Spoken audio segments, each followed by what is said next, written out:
Bonsoir à toutes et à tous. Je vous remercie d'avoir répondu si nombreux à notre conférence exceptionnelle « Crise climatique et énergétique. Peut-on respecter l'accord de Paris sans tout réinventer ?» présentée par notre rockstar des enjeux climat-énergie, M. Jean-Marc Jancovici. Je remercie également Neoma et les néorateurs de nous accueillir ce soir au sein de leur campus. Je me présente, je m'appelle Mélanie Terris et je travaille pour l'agence d'urbanisme de la région de Reims et son antenne de Charleville-Mézières. J'ai parmi mes missions l'organisation d'un cycle de conférences intitulé « Neutralité carbone » que vous pouvez retrouver sur notre site internet audrr.fr.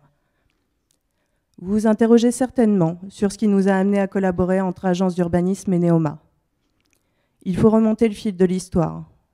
Cela fait 1 an et demi que j'ai débuté mes échanges avec Jean-Marc Jancovici, que nous avons pu discuter actualité, communication, vulgarisation de contenu et transmission. Aussi, quand il m'a dit qu'il avait des étudiants qui voulaient le faire intervenir, on est assez vite tombé d'accord pour se dire qu'on allait élargir nos publics et ouvrir nos portes. Parce qu'une réflexion s'enrichit de toutes les opinions. Alors c'est pourquoi vous vous retrouvez dans cet amphithéâtre avec différentes générations de divers horizons. Je remercie d'ailleurs les élus du Grand Reims et des Ardennes, les collaborateurs de leurs services, les directeurs immobiliers et bailleurs, la CCI, la mission Coteaux, Maisons et Caves de Champagne, inscrite au patrimoine mondial de l'UNESCO, et j'en oublie encore certainement, d'avoir répondu présent ce soir. Pour Jean-Marc Jancovici et moi-même, il devenait essentiel d'ouvrir nos portes et d'être entendus de tous, d'obtenir une conférence qui nous pousse à interagir avec une représentation de tous les acteurs de notre société, des élus aux forces vives, aux nouvelles générations, ou autrement dit, des décisionnaires, aux acteurs de terrain, jusqu'aux acteurs de demain.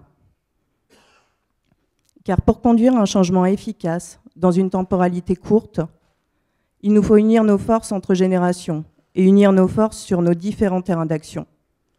Adapter nos modes actuels, économiques, logistiques, et ça, nos élus seront à même de prendre les décisions pour notre avenir. Investir sur les esprits de nos étudiants pour trouver des alternatives en recherche et développement, modifier nos usages et comportements en tant qu'individus, quel que soit notre âge. Il nous faut prendre conscience que cette conduite du changement devra se mettre en place différemment en fonction des générations si nous voulons créer une synergie entre individus et collectifs. C'est peut-être même là une des clés, d'arrêter de penser qu'il n'y a qu'un seul moyen d'œuvrer, qu'une seule méthode, et prendre en considération les usages et habitudes de chacune et chacun. Aussi, cette collaboration entre Neoma et l'agence d'urbanisme est une opportunité d'articuler le tout un chacun au sens commun, de générer une dynamique à double flux. Après la présentation de Jean-Marc Jancovici, nous ouvrirons le débat par quelques questions sur les objectifs communs et individuels. Je porterai, par le biais de l'agence d'urbanisme, des questions ayant attrait aux politiques d'aménagement. Mon collaborateur sur scène, Théo Perrin, président de l'association Néorateurs, viendra interroger notre invité sur des problématiques individuelles de consommation. Je cède maintenant la parole à Théo Perrin.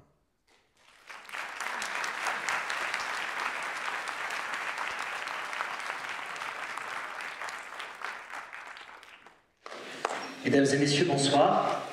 D'abord, au nom de l'ensemble des membres des Néorateurs, je tiens sincèrement à vous remercier de vous être déplacés jusqu'ici dans cet amphithéâtre pour cette dernière conférence du pôle conférence des Néorateurs qui s'attache à mettre en avant des savoirs et des paroles précieuses pour nous toutes et nous tous. Monsieur Jancovici, au nom de l'ensemble des étudiants Neoma, je tiens à vous remercier pour votre présence, d'avoir fait le déplacement jusqu'à Reims. Nul doute que le champagne a une influence forte dans votre décision. Néanmoins, avant de boire, il vous faudra parler et au travers de votre parole, nous délivrer votre enseignement à la fois enrichissant et qui nous permettra, je l'espère, d'ouvrir les yeux sur beaucoup d'enjeux en tant qu'acteur de demain et qu'acteur d'aujourd'hui. D'ailleurs, si j'avais un seul vœu, et je terminerai d'ailleurs par là, ce serait que vous toutes et vous tous, dans vos qualités différentes, que vous soyez étudiants, professeurs, élus, acteurs économiques, ou retraités, que vous soyez présents dans la salle ou derrière le live, si vous avez eu l'envie de venir à cette conférence, d'ouvrir votre ordinateur et de prendre le temps d'écouter la parole de M. Jancovici, c'est sans doute que vous avez intimement en vous conscience qu'il y a des choses à changer dans nos modes de consommation, de production, dans nos manières de vivre de manière individuelle et collective, et que peut-être que dès demain, lorsque vous serez sortis de cet amphithéâtre, vous aurez envie de changer, et que lorsque vous lèverez, vous changerez individuellement, parce qu'il n'y a que cette force individuelle et le collectif qui nous permettra de rendre le monde de demain plus viable. Je crois que c'est sans doute la richesse de cette conférence. J'en profite pour ajouter un dernier point. Si vous avez des questions, des interrogations adressées à M. Jancovici, il y aura un moment de questions-réponses à la fin de l'échange. Donc gardez-les précieusement. Les étudiants viendront avec des micros pour que vous puissiez interagir. Je vous remercie à nouveau pour votre présence dans cet amphithéâtre. Je laisse maintenant la parole à M. Pascal Chaudière.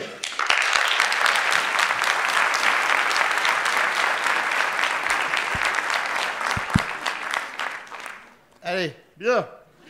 Alors, Monsieur le Président du Think Tank de Shift Project, cofondateur du cabinet Carbone 4, Jean-Marc Jancovici, Monsieur le Président de l'Agence d'urbanisme et de développement de la région de Reims, maire de Saint-Léonard, cher Cédric Chevalier, Madame la Vice-présidente Environnement, Transition énergétique et Bioéconomie du Grand Reims, chère Anne de Véronnière, bienvenue. Chères étudiantes, chers étudiants, chers professeurs et collaborateurs, chers lycéens et leurs professeurs, mesdames et messieurs, c'est un grand plaisir pour moi, au nom de Delphine Manceau, directrice générale de Neoma Business School et en tant que directeur du campus de Reims, d'accueillir ce soir notre conférencier dont le thème vous a été déjà notifié, mais que je vais vous répéter pour que vous en souveniez. Donc, crise climatique et énergétique, peut-on respecter l'accord de Paris sans tout réinventer? En matière de formation liée à la transition écologique et sociale, Neoma défend une conviction forte. L'enseignement supérieur a un rôle central à jouer. Il s'agit en effet de préparer nos étudiants, futurs diplômés, à un nouveau monde en transition. Cela veut dire leur permettre de comprendre ce qui se joue aujourd'hui pour qu'ils puissent demain avoir un rôle actif et positif. Nous sommes régulièrement interpellés par nos étudiants sur nos pratiques, sur les moyens de les corriger. C'est pourquoi nous voulons donc leur donner les clés pour qu'ils fassent partie de la solution. Nous voulons qu'ils aient la confiance nécessaire et les moyens pour être légitimes dans l'action et participer aux transformations des entreprises et de la société. Neoma a déjà mis en œuvre plusieurs actions dans ce sens, à travers des cours dédiés et notamment par l'ouverture en septembre 2023 du Master Sustainability Transformations. Mais nous voulons aller plus loin et nous réfléchissons à davantage décloisonner les disciplines, car nous avons la conviction que seule une approche résolument scientifique et pluridisciplinaire ouvrira la voie vers un véritable business responsable. Nous nous engageons aussi à travers notre recherche et nos pôles d'excellence. Aujourd'hui, nos enseignants-chercheurs ont publié plus de 350 articles scientifiques sur tous ces sujets. Enfin, Neoma s'engage également sur ces questions à travers sa chaire Bioéconomie et Développement Soutenable, chers membres du CEBB, Centre européen de biotechnologie et de bioéconomie, en partenariat avec l'Université de Reims-Champagne-Ardenne, l'URCA, AgroParisTech et Centrale Supélec. Ce bâtiment est basé à Pommacle, dont nous avons le plaisir d'accueillir Madame la maire tout à l'heure, qui prendra la parole. Voilà. Et aussi, cette chaire de bioéconomie est soutenue par la CCI de Marne-en-Champagne et par la communauté urbaine du Grand Reims. Voilà. Donc notre école est la seule institution dans les écoles de commerce à porter une équipe pluridisciplinaire de chercheurs exclusivement dédiés à la bioéconomie. La tâche est immense et l'urgence indiscutable. Comment accélérer la transformation des enseignements pour y intégrer des enjeux écologiques? Comment mieux former les managers d'aujourd'hui et de demain pour qu'ils jouent un rôle décisif dans la transition vers une société décarbonée et résiliente? Comment les aider à réduire les impacts de leurs entreprises sur l'environnement? Comment rendre notre activité économique respectueuse des limites planétaires? À Neoma, répondre à ces questions fait partie de nos missions par la recherche, l'innovation, par l'accroissement des connaissances, par les propositions de solutions que nous souhaitons démontrer et nous souhaitons démontrer qu'un futur désirable est possible. Et vous, Monsieur Jancovici, je compte sur vous. On dit de vous que vous êtes pessimiste, mais pas désespéré. Donc vous allez, par votre intervention ce soir, renforcer notre prise de conscience de la gravité de la situation, nous aider collectivement à faire avancer notre réflexion sur ces sujets, à nous éloigner, je l'espère, de l'éco-anxiété par la réflexion suivie d'actions concrètes. Je vous renouvelle donc nos remerciements d'être parmi nous ce soir. Je vous remercie.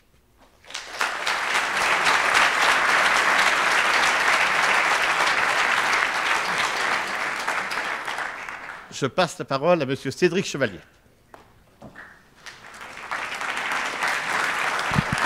Bien. Merci. Bonsoir à tous. Je vais faire court parce que, bien évidemment, vous n'êtes pas venus là pour entendre un certain nombre de discours. Je voudrais tout d'abord remercier vivement Pascal Choquet pour de nous accueillir comme le Bernard l'Ermite, c'est ça que tu disais tout à l'heure. Remercier aussi, bien sûr, l'ensemble des élus présents. Hein, ils sont nombreux, c'est de très grande qualité. Hein, j'en profite, chers collègues. Et puis, bien sûr, remercier Neoma et les équipes de l'agence d'Urba, spécifiquement Mélanie, pour le travail accompli. Et puis, je n'avais pas oublié Jean-Marc Jancovici pour sa présence, de nous faire l'honneur de venir aujourd'hui. Alors simplement pour rappeler ce que c'est qu'une agence d'Urba, ce n'est pas la structure qui regarde les permis de construire, je tiens à le préciser. C'est une agence dédiée à la planification et à la prospective. Et vous comprendrez pourquoi ce soir nous nous retrouvons tous ensemble. Parce que dans la planification, l'ensemble des documents qui viennent élaborer un certain nombre de schémas, que ce soit au niveau du développement économique, que ce soit des mobilités, que ce soit du logement. Donc je vais utiliser le STRADET, le SCOT, le PLUI, un certain nombre de documents auxquels l'agence d'urbanisme contribue en collaboration avec l'ensemble des élus. Pour amener ce schéma et amener ces décisions au travers pour les élus, il faut une agence qui puisse amener un certain nombre d'observations, de diagnostics et qui puisse faire un certain nombre de prospectives. Je crois que c'est important de pouvoir décider avec les éléments, le plus d'éléments possible pour pouvoir avoir la meilleure décision à prendre en termes de schémas qui auront des impacts 10 ans, 20 ans après. Et je crois que ce soit sur les mobilités, que ce soit sur la ville de demain, que ce soit sur l'évolution sociétale, que ce soit sur l'économie au sens large, il est important de pouvoir, au travers de cette agence, faire un certain nombre de diagnostics, je disais, mais aussi de pouvoir avoir l'éclairage des uns et des autres. Et je crois que le thème de ce soir est un enjeu majeur, et les agences d'urbanisme, qui ont été créées d'ailleurs dans les années 70, plus particulièrement quasiment au moment des chocs pétroliers, donc c'est pour vous dire qu'il y a, par rapport à ce soir, un élément important. On a toujours, au niveau des agences, été en capacité de pouvoir apporter des éclairages pour améliorer, en tout cas pour permettre aux élus de prendre les meilleures décisions. Donc c'est dans ce cadre-là, dans ces échanges, avec un certain nombre d'experts, et ce soir c'est le cas, que nous allons pouvoir échanger sur cet enjeu majeur qui nous concerne tous et pouvoir bénéficier, en tout cas, Monsieur Jancovici, de votre éclairage. Et là, pour le coup, on n'est pas obligé de moduler ni la température ni l'éclairage. On va pouvoir consommer avec sans modération l'apport de ce soir. Donc merci encore pour votre présence et merci encore à l'ensemble des équipes. Et je passe la parole à Anne de Véronnière, vice-présidente du Grand Reims.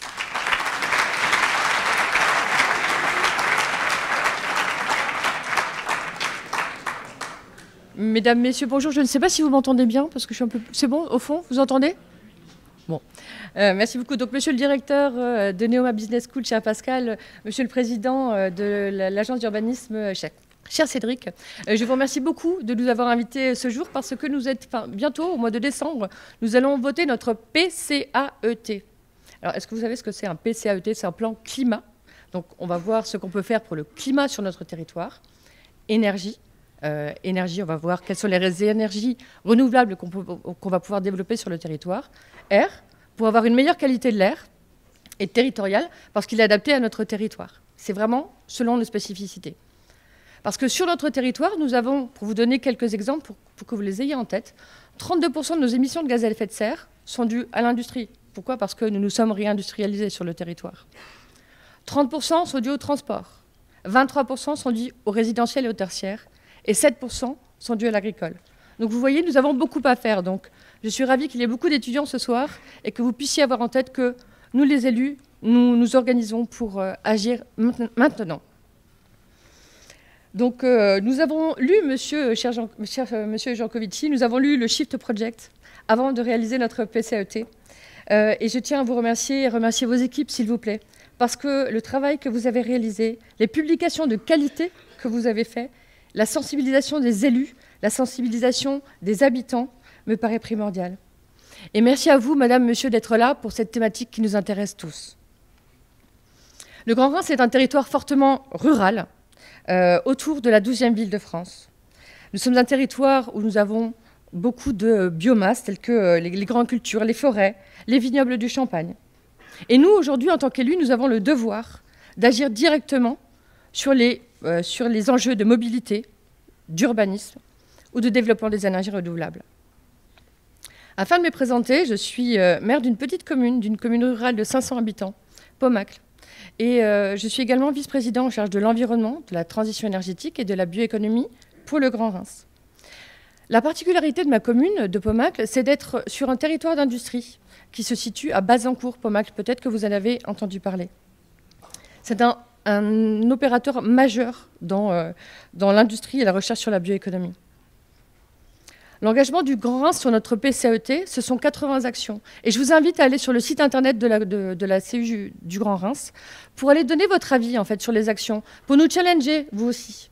Parce que je sais que M. Giancovici aime bien être challengé sur ce qu'il dit. Nous aussi, on vous fait des propositions. S'il vous plaît, aidez-nous à les améliorer, à faire en sorte qu'elles vous ressemblent. Et si vous avez des connaissances qui sont plus poussées que les nôtres, surtout, partagez et faites avec nous. M. Giancovici, nous avons aussi un champ lexical commun. Mettre en réseau, donner envie, plutôt que d'interdire. Car j'entends de plus en plus que nous devons aller plus loin, plus vite, mais sans interdiction. Donc une des solutions me paraît être de donner envie, donner envie, donner envie. Vous faites partie de ceux qui donnent envie, de ceux qui donnent des chiffres et qui se font challenger. Car vous avez dû remarquer, en ces matières, il y a beaucoup d'études et qui ne prennent pas toutes en compte les mêmes éléments ni les mêmes champs d'action. Certains chiffres que vous donnez me trottent dans la tête. Je donne souvent vos chiffres à des personnes qui me disent « Mais Anne, par quoi on peut commencer ?» Dans ces cas-là, je cite la page 40 du Shift Project numéro 2. Vous savez que M. Giancovici aime bien citer ses sources. Et le geste individuel le plus efficace pour réduire nos émissions de gaz à effet de serre, c'est de manger moins de viande, d'être végétarien. Et je vous avoue que j'ai eu une révélation quand j'ai vu ce chiffre. Donc j'ai fait un test dernièrement et j'avais un autre résultat. C'était plutôt sur le transport. Mais en bref, vous donnez envie de creuser les chiffres et vous donnez une voie à nous de la suivre ou de la critiquer constructivement pour avancer. Cette approche scientifique que vous avez, nous qui souhaitons être un territoire référent en matière de bas carbone, nous l'avons aussi. Nous sommes un territoire d'innovation. Nous allons mesurer avec Atmo et avec les chercheurs de l'URCA, un des laboratoires qui s'appelle Aérolab, nos émissions de gaz à effet de serre en temps quasi réel. Et ça, c'est une innovation française, voire mondiale. Et ça se passe chez nous, grâce aux chercheurs qu'on a sur le territoire. Nous allons donc pouvoir avoir un postulat dans une de nos actions, mesurer, corriger, avancer en permanence. Le Shift Project a pour objectif de réfléchir à la décarbonation de notre société avec une optique réaliste et non punitive. Nous sommes d'accord. Il faut donner envie de faire et de changer nos habitudes. Nos concitoyens en ont assez des « il ne faut pas faire ceci » ou « il ne faut pas faire cela ». Si nous leur donnons envie, si nous trouvons les moyens de convaincre, nous pouvons être efficaces. Et puis nous avons sur le territoire de fortes compétences pour nous aider à relever ces défis. Nous sommes aussi un territoire d'espoir, car l'état de l'art d'aujourd'hui n'est certainement pas celui de demain ou d'après-demain. Nos chercheurs vont aussi travailler à créer cette révolution dont nous avons besoin. Ici, sur le Grand Reims, nous avons des trésors de compétences, notamment avec les chercheurs de Neoma, de l'URCA ou du CEBB qui a été nommé tout à l'heure, le Centre européen de biotechnologie et de bioéconomie. 300 chercheurs travaillent normalement sur la bioéconomie, qui est l'économie du vivant. C'est l'économie qui est fondée sur la biomasse, c'est-à-dire la betterave, le blé et tout ce qu'on peut avoir sur notre territoire. Un autre axe sur lequel nous sommes en phase, la formation. Nous changeons lorsque nous savons. Nous allons ce soir prendre de nombreuses informations. Monsieur Giancovici, vous êtes une personne qui fait prendre conscience, une personne qui n'a pas peur de heurter et qui fonde ses avances sur des faits scientifiques. Vous êtes inspirant et je pense que c'est pour ça que nous sommes aussi nombreux ce soir. Je pense que nous sommes tous heureux, je pense parler au nom de tout le monde, nous avons hâte de vous entendre et de pouvoir repartir demain avec des idées à mettre en place sur notre territoire.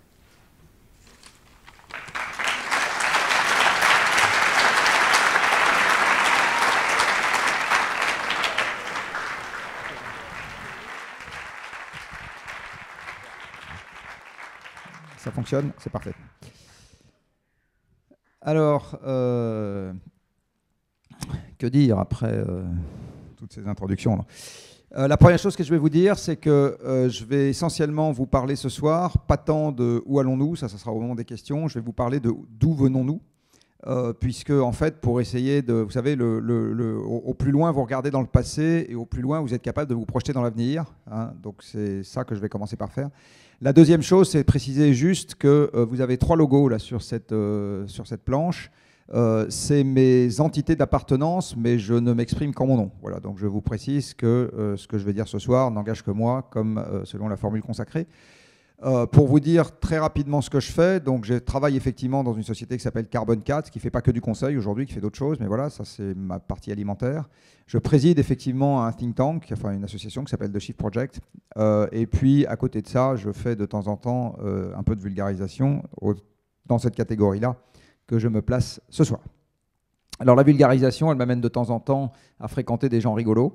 Et la dernière fois que ça m'est arrivé, j'ai fréquenté un dessinateur et auteur de BD qui s'appelle Christophe Blain. Et ensemble, nous avons conçu cet enfant dont une partie de ce que je vais vous raconter ce soir est extrait. Enfin, exactement, l'essentiel de ce que je vais vous raconter ce soir est une partie de cet ouvrage. On est ici dans une école dite de commerce et puis l'invitation a été lancée par une agence d'urbanisme qui de temps en temps doit regarder un tout petit peu des sujets économiques. Donc je vais commencer cet exposé par vous parler un tout petit peu d'économie et en vous expliquant en quoi en fait l'économie est à la fois ce qui a fait le monde moderne et le drame de notre affaire. Je dis clairement, rapidement. Ce que je vous présente là, donc cette petite égalité, cette petite identité remarquable, comme on dit en maths, elle vous dit que quand vous regardez aujourd'hui ce qu'on appelle l'économie, physiquement, vous regardez quelque chose qui peut aussi se regarder sous l'angle de l'énergie, et vous regardez quelque chose qui peut aussi se regarder sous l'angle du CO2. Et à chaque fois que vous prenez une de ces unités de mesure, en fait, vous êtes en train de regarder les mêmes processus, dont je vais vous parler dans pas longtemps, et ça explique pourquoi ces 3 grandeurs, quand vous les regardez depuis quelques décennies, évoluent toutes les 3 à peu près de la même manière. Il ne vous aura pas échappé que ces dernières décennies, l'économie, mesurée par l'indicateur agrégé le plus classique qu'on a l'habitude d'utiliser, qui est le PIB, a augmenté, que les émissions de CO2 ont augmenté et que la quantité d'énergie qu'on utilise a augmenté. Et en fait, quand vous regardez les courbes, les 3 ont augmenté à peu près de la même manière. Alors je vais commencer par le PIB et l'énergie. Vous avez ici un graphique qui vous... je sais pas si ça marche ce truc-là, non ça ne marche pas. Alors, je vais faire ici. Vous avez ici un... Ou alors c'est ça? Ah oui, c'est ça. Vous avez ici, parce qu'on est dans un amphi, on va vous faire un cours. Donc vous avez ici un graphique qui vous représente depuis 1965, qui est ce point-là, jusqu'à 2021, qui est ce point-là. Pour chaque année, la quantité d'énergie utilisée dans le monde, qui est graduée sur cet axe-là, et le PIB mondial, qui est gradué sur cet axe-là. Et vous voyez que si vous faites une régression, je suis sûr que dans cette école, une régression, c'est un mot qui n'a aucun secret pour vous. Hein, j'en vois une qui rigole. Donc vous savez ce que c'est qu'une régression normalement? Eh bien, si vous faites une régression, vous constatez que, en première approximation, votre régression, elle a un coefficient de corrélation extrêmement élevé et c'est une quasi-droite que nous avons. Ce qui veut dire que depuis 1965, et en fait même un peu avant, quand on regarde, vous avez autant d'économies dans le monde que nous utilisons d'énergie. C'est ce que j'ai mis par l'égalité PIB égale énergie. Après, on a la deuxième partie de l'égalité qui s'avère également être valable, c'est-à-dire énergie égale CO2. Alors, c'est bis repetita, c'est exactement le même exercice. Le point qui est là, c'est 1965, et après, ploum, ploum, ploum, ploum, ploum, on suit le cours de l'histoire jusqu'à 2021 qui est là. Et vous voyez, pour chaque année, la quantité d'énergie qu'on utilise. Alors, j'ai utilisé une unité barbare, mais ça n'a aucune espèce d'importance pour cet exposé. Et là, vous avez la quantité de CO2 qu'on a mis dans l'atmosphère au titre de l'usage de l'énergie. Et là, vous voyez, vu le coefficient de régression, ce n'est pas une quasi-droite que vous avez, c'est une droite. Alors, vous voyez toute petite inflexion là sur les quelques dernières années, mais vous en avez eu d'autres ici, là. Enfin, bref, en gros, on a une quasi-droite. Donc, effectivement, on a autant de CO2 qu'on met dans l'atmosphère que d'énergie qu'on utilise. Et alors, du coup, si je combine les deux, je me retrouve avec ce graphique-là qui vous dit que depuis 1965, vous avez à peu près autant de PIB que vous avez de CO2, ou vous avez à peu près autant de CO2 que vous avez de PIB, prenez-le dans le sens que vous voulez. Il suffit d'aller du premier au troisième terme de ma petite égalité que je dis.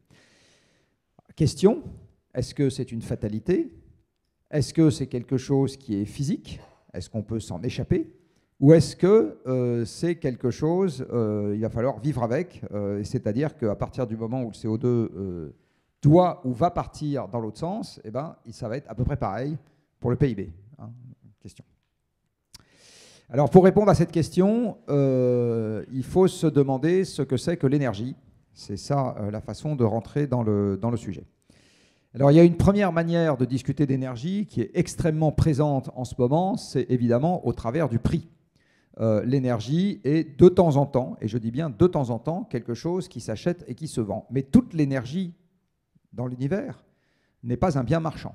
Par exemple, vous avez énormément d'énergie qui est dégagée dans la fusion au centre d'Alpha du Centaure, qui est une autre étoile que le Soleil, et manifestement, absolument personne n'achète l'énergie de la fusion au centre d'Alpha du Centaure.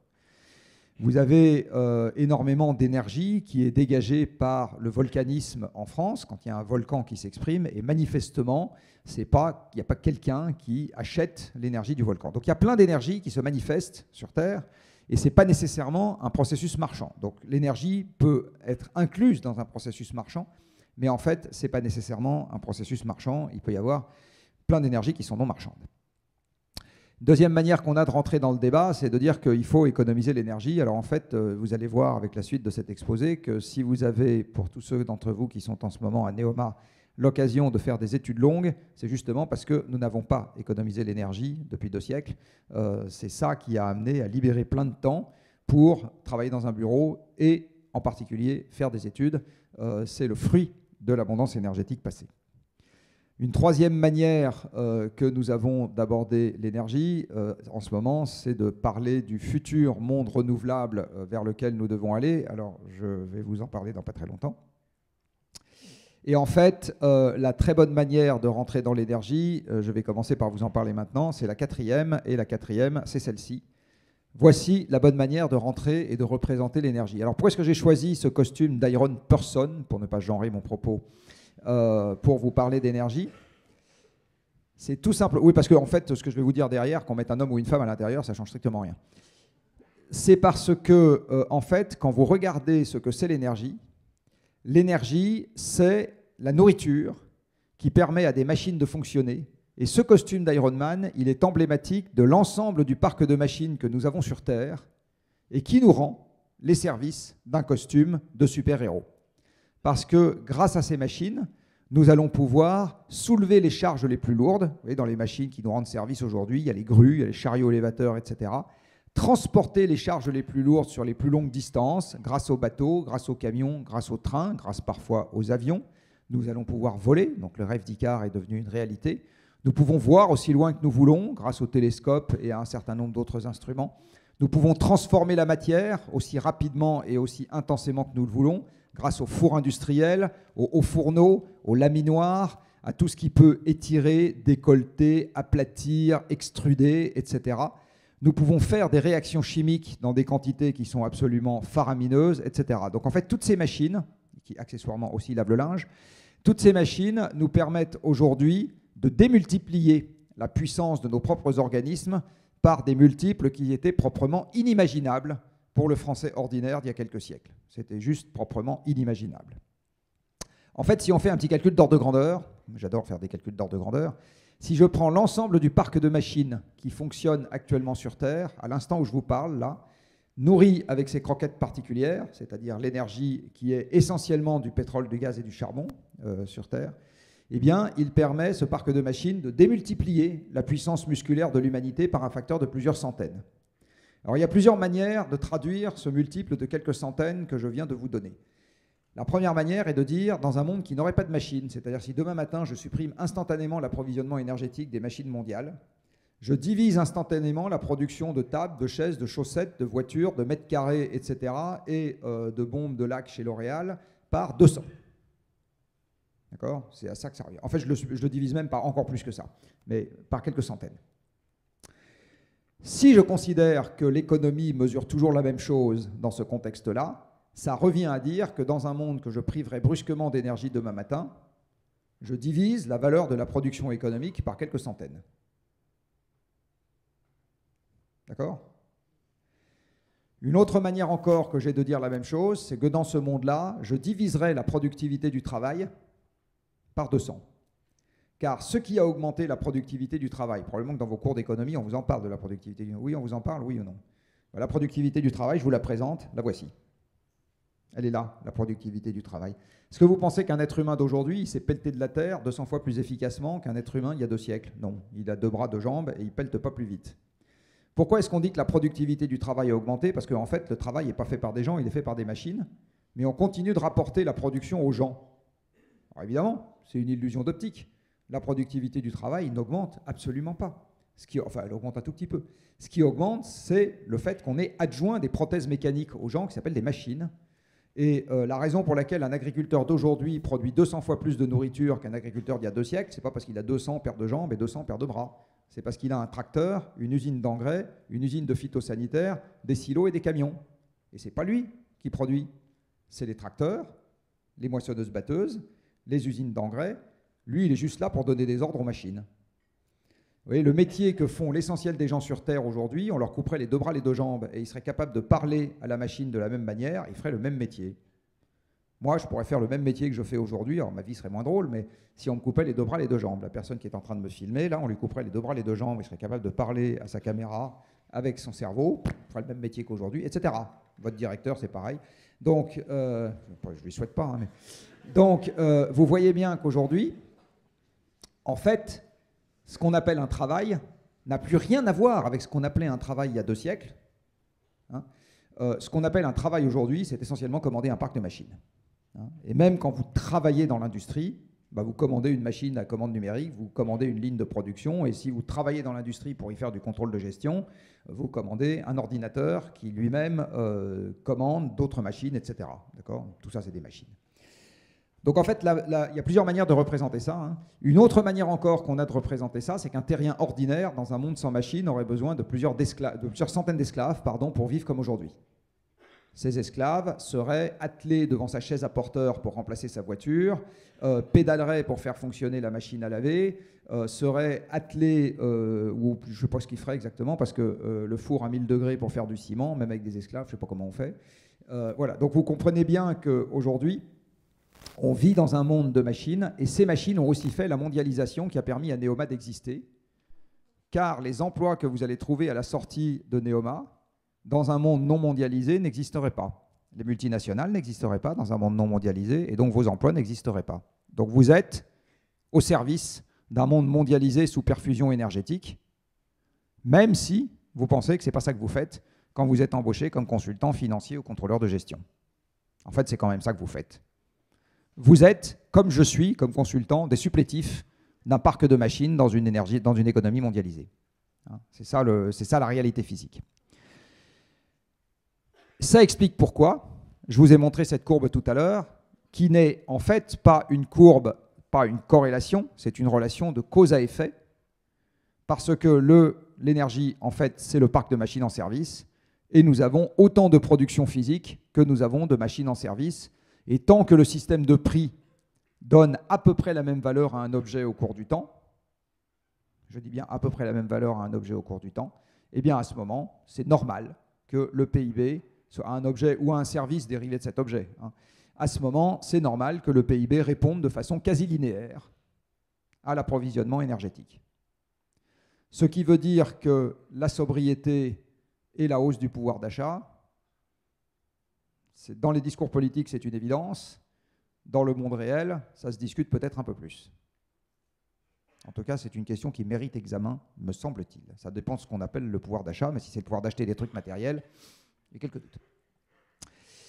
Ça explique pourquoi l'énergie, on n'a pas du tout eu envie d'en consommer de moins en moins, on a bien eu envie d'en consommer de plus en plus, parce que c'est quand même hachement drôle d'avoir un parc de machines croissant à notre disposition pour pouvoir bientôt aller coloniser Mars. Non, je plaisante. Peut-être que l'urne funéraire d'Elon Musk ira sur Mars. Donc, vous avez ici la quantité d'énergie que nous utilisons sur Terre depuis un siècle et demi. Et vous voyez qu'on en utilise de plus en plus, donc il n'y a absolument pas d'économie à large échelle. Hein. Et non seulement on en utilise de plus en plus, mais les énergies que nous utilisons se sont empilées les unes sur les autres au fil du temps. Donc vous voyez, le charbon, pardon, n'a pas remplacé le bois, le pétrole n'a pas remplacé le charbon, le gaz n'a pas remplacé le pétrole, etc. Toutes les énergies se sont empilées les unes sur les autres, et les nouvelles énergies renouvelables se sont empilées sur le reste à l'échelle mondiale. Donc aujourd'hui, on ne sait pas faire la démonstration que ni le nucléaire ni les nouvelles énergies renouvelables n'ont évité macroscopiquement à l'échelle mondiale des énergies fossiles, parce qu'on a écrit l'histoire qu'une fois, et dans l'histoire qu'on a écrite qu'une fois, tout ça s'est empilé l'un sur l'autre. Alors ça ne veut pas dire qu'à l'avenir, il en soit nécessairement ainsi, mais je dis juste que dans le passé, enfin ou en tout cas jusqu'à maintenant, ce n'est pas comme ça que ça va fonctionner. Remarquez également un truc que je dis souvent, c'est que vous voyez les nouvelles énergies renouvelables, c'est cette partie rose. L'essentiel de l'approvisionnement, c'est des énergies fossiles. Et la proportion entre les deux n'est pas nécessairement respectée dans le journal. Donc là, il y a une petite règle que je vous propose, à vous les étudiantes et les étudiants. Faites très attention au fait qu'il n'y a jamais le moindre lien entre la pagination d'un sujet dans le journal et son importance dans la vraie vie. Hein, jamais. Donc un article de journal, c'est jamais une source opposable. Quand un article de journal vous parle de quelque chose, remontez à l'information primaire, toujours. L'article de journal n'engage que le journaliste qui a écrit le journal. C'est tout. C'est de l'information de première, de deuxième, de troisième, de cinquième, de dixième, de 15e main. Vous ne savez pas. Et ça explique également pourquoi vous avez cette courbe. Alors cette courbe, en fait, est une covariation. Là, pour le coup, c'est vraiment une corrélation. La cause commune, c'est l'énergie. L'énergie engendrant de façon quasi linéaire à la fois du CO2 et du PIB. Vous avez une covariation linéaire CO2, PIB. Hein, c'est une covariation linéaire. Exactement comme l'énergie a engendré à la fois l'augmentation des revenus et les ascenseurs. Et c'est pour ça que vous avez à la fois les divorces et les ascenseurs qui augmentent en même temps. C'est pas voilà. Mais c'est une covariation qui vient du même... Oui, les divorces sont augmentés par l'approvisionnement énergétique, puisque quand les ex-conjoints divorcent, vous avez la consommation d'énergie qui augmente de 60%. Il faut doubler les surfaces habitables, il faut doubler la fabrication de tous les objets de la vie courante, les tables, les chaises, la machine à laver, le frigo, etc. Et de temps en temps, dans les mauvais cas de figure, vous rajoutez quelques déplacements pour les enfants. Donc il y a des chercheurs qui ont fait le calcul, c'est plus 60%. On ne divorce pas dans les pays sobres. Donc j'ai un conseil aux jeunes dans la salle, choisissez bien. Le monde renouvelable, avant de savoir si on y va, il y a une certitude, c'est qu'on en est sorti.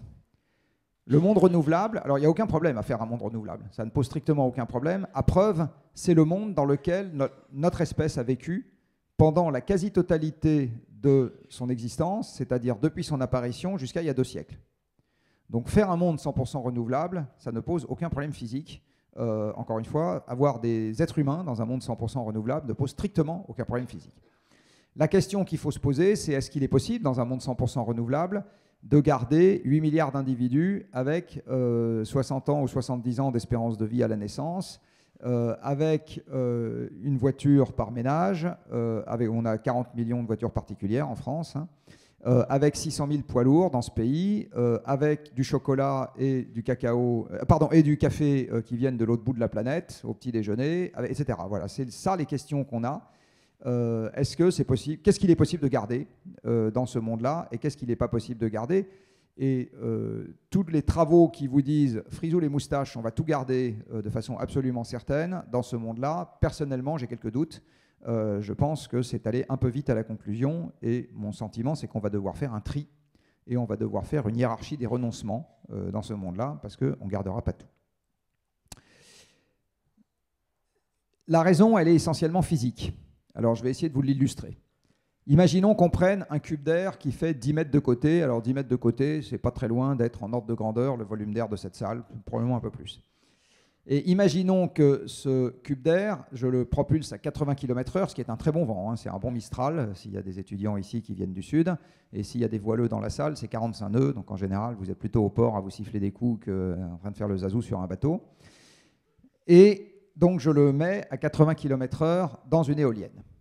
Eh bien, la quantité d'énergie que je vais récupérer de cette éolienne en faisant passer ce gros cube d'air dedans, c'est la même que celle que j'ai dans la combustion de la tête de cette télécommande en pétrole.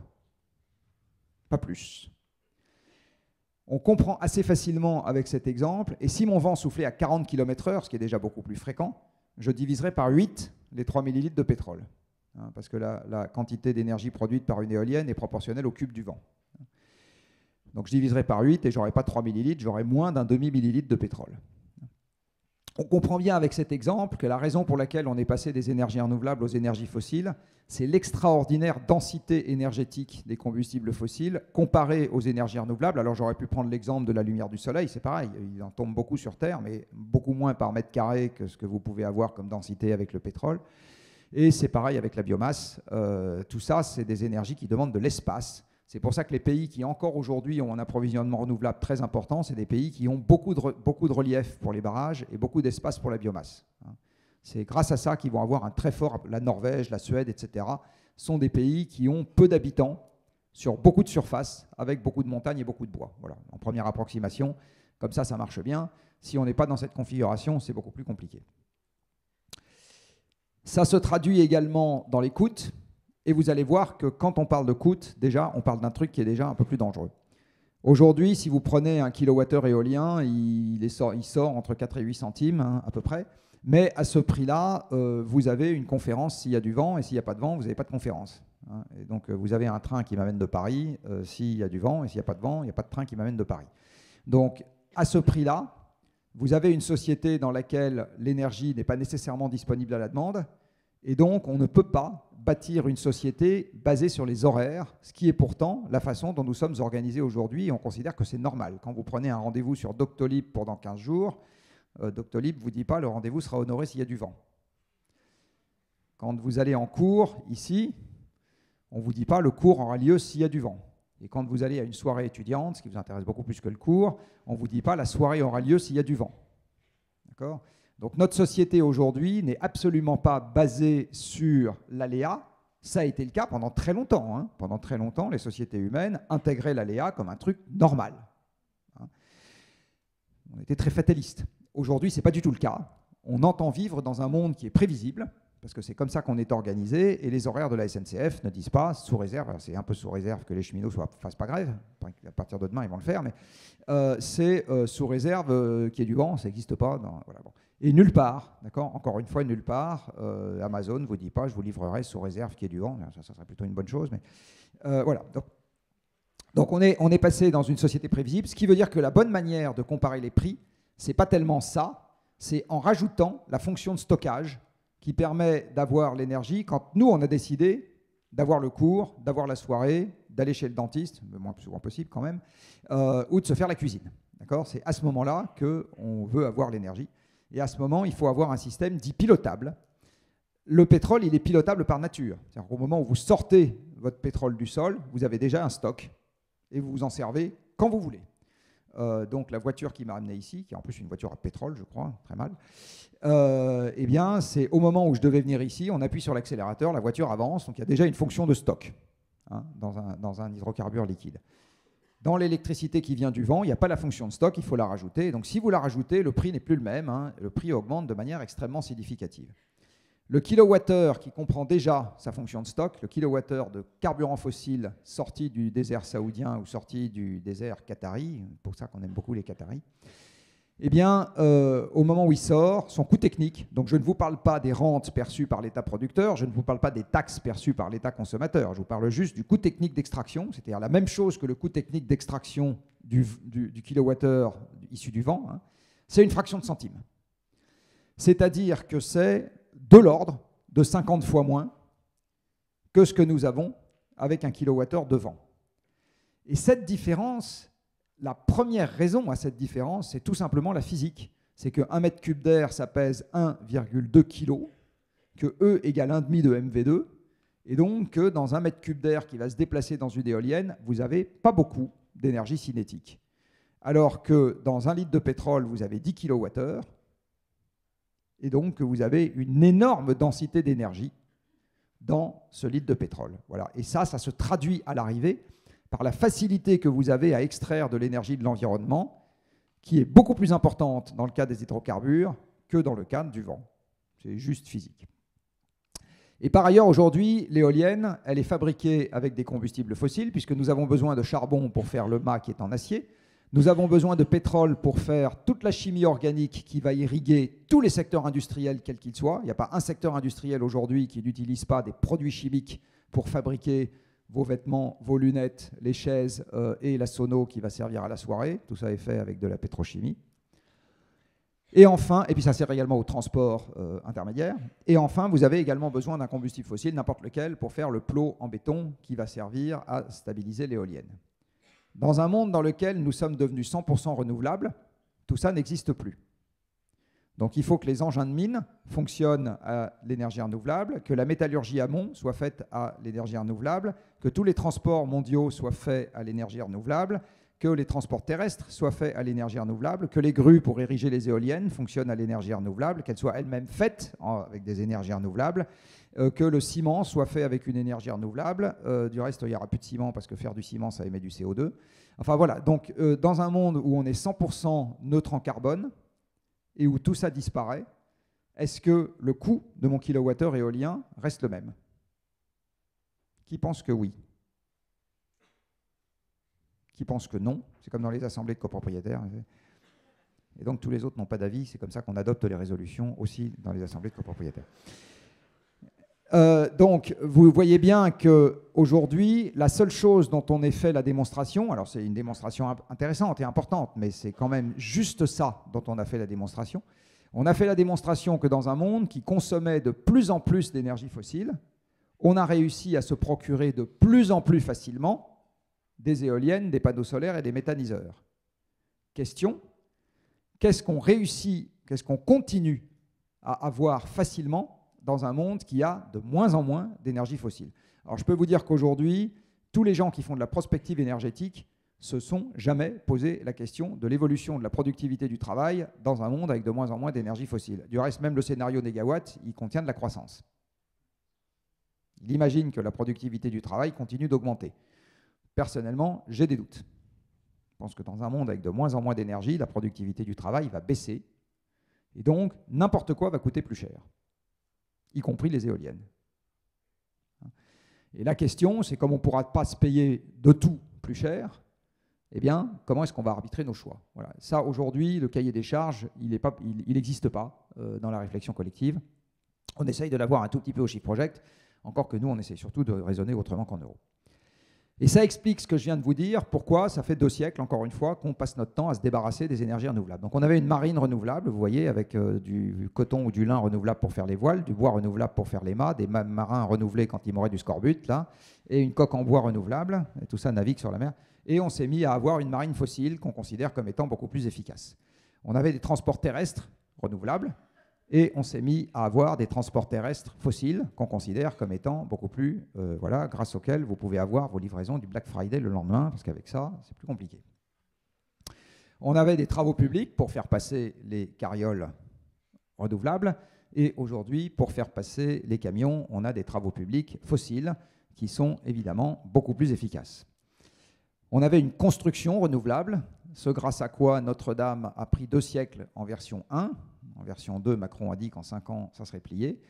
Nous avons désormais une construction fossile grâce à laquelle vous pouvez devenir contrôleur de gestion chez Vinci ou chez Bouygues. En fait, quand vous êtes contrôleur de gestion chez Vinci ou chez Bouygues, vous êtes au service des machines. C'est les machines qui construisent. Vous avez évidemment des compagnons sur le chantier, mais vous avez essentiellement des machines qui produisent. Vous êtes au service des cimenteries, des aciéries et des grues, essentiellement. Nous avions une industrie parfaitement renouvelable. Vous avez ici un moulin à eau avec une roue à aube en bois renouvelable. Nous avons aujourd'hui une industrie parfaitement fossile qui nous fait des milliards de références, je dis bien des milliards de références diverses, grâce à quoi on a besoin de consultants et de contrôleurs de gestion pour gérer cette complexité, sinon on ne s'en sort pas. Bref, l'histoire des 19e et des 20e siècles, donc de là où nous venons, c'est que nous avons sur Terre des poches de soleil anciens, comme dit très joliment Yann Arthus Bertrand, c'est-à-dire des combustibles fossiles. Alors pourquoi fossiles? Tout simplement parce que c'est des fossiles. Le pétrole et le gaz, c'est des restes de vie ancienne, c'est des restes de plancton et de microalgues qui ont vécu dans l'océan n'importe quand entre il y a 5 et il y a 400 millions d'années, et qui derrière sont pour partie tombés sur le plancher océanique, se sont fait enfouir sous terre par la tectonique des plaques, se sont fait gentiment cuire par la géothermie pendant quelques millions ou dizaines de millions d'années. Tout ça nous a produit du pétrole et du gaz qui ont migré dans des roches poreuses, du calcaire, de la craie, du grès, du sable, etc. Et ça nous a donné les gisements de pétrole. Et tout ça, c'est gratuit, puisque personne dans cette salle n'a payé 1 centime pour qu'il existe du plancton, que la géothermie, enfin que la tectonique des plaques l'ait enfoui sous terre, que la géothermie, etc., et que les poches de pétrole se soient créées. Donc le vent et le soleil sont gratuits. Oui, le pétrole est tout aussi gratuit. En fait, toute l'économie que vous apprenez dans cette école postule que l'ensemble de la planète est gratuite, puisque vous ne voyez nulle part dans les équations économiques que vous allez manipuler quelque chose pour la création des atomes de cuivre, la création des atomes de fer et la création des atomes de carbone. On est d'accord? Est-ce que vous savez, mesdames et messieurs, d'où vient l'or?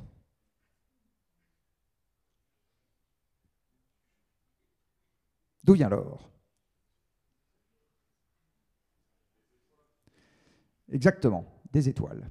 Ou plus exactement, de la première génération d'étoiles qui a précédé le Soleil.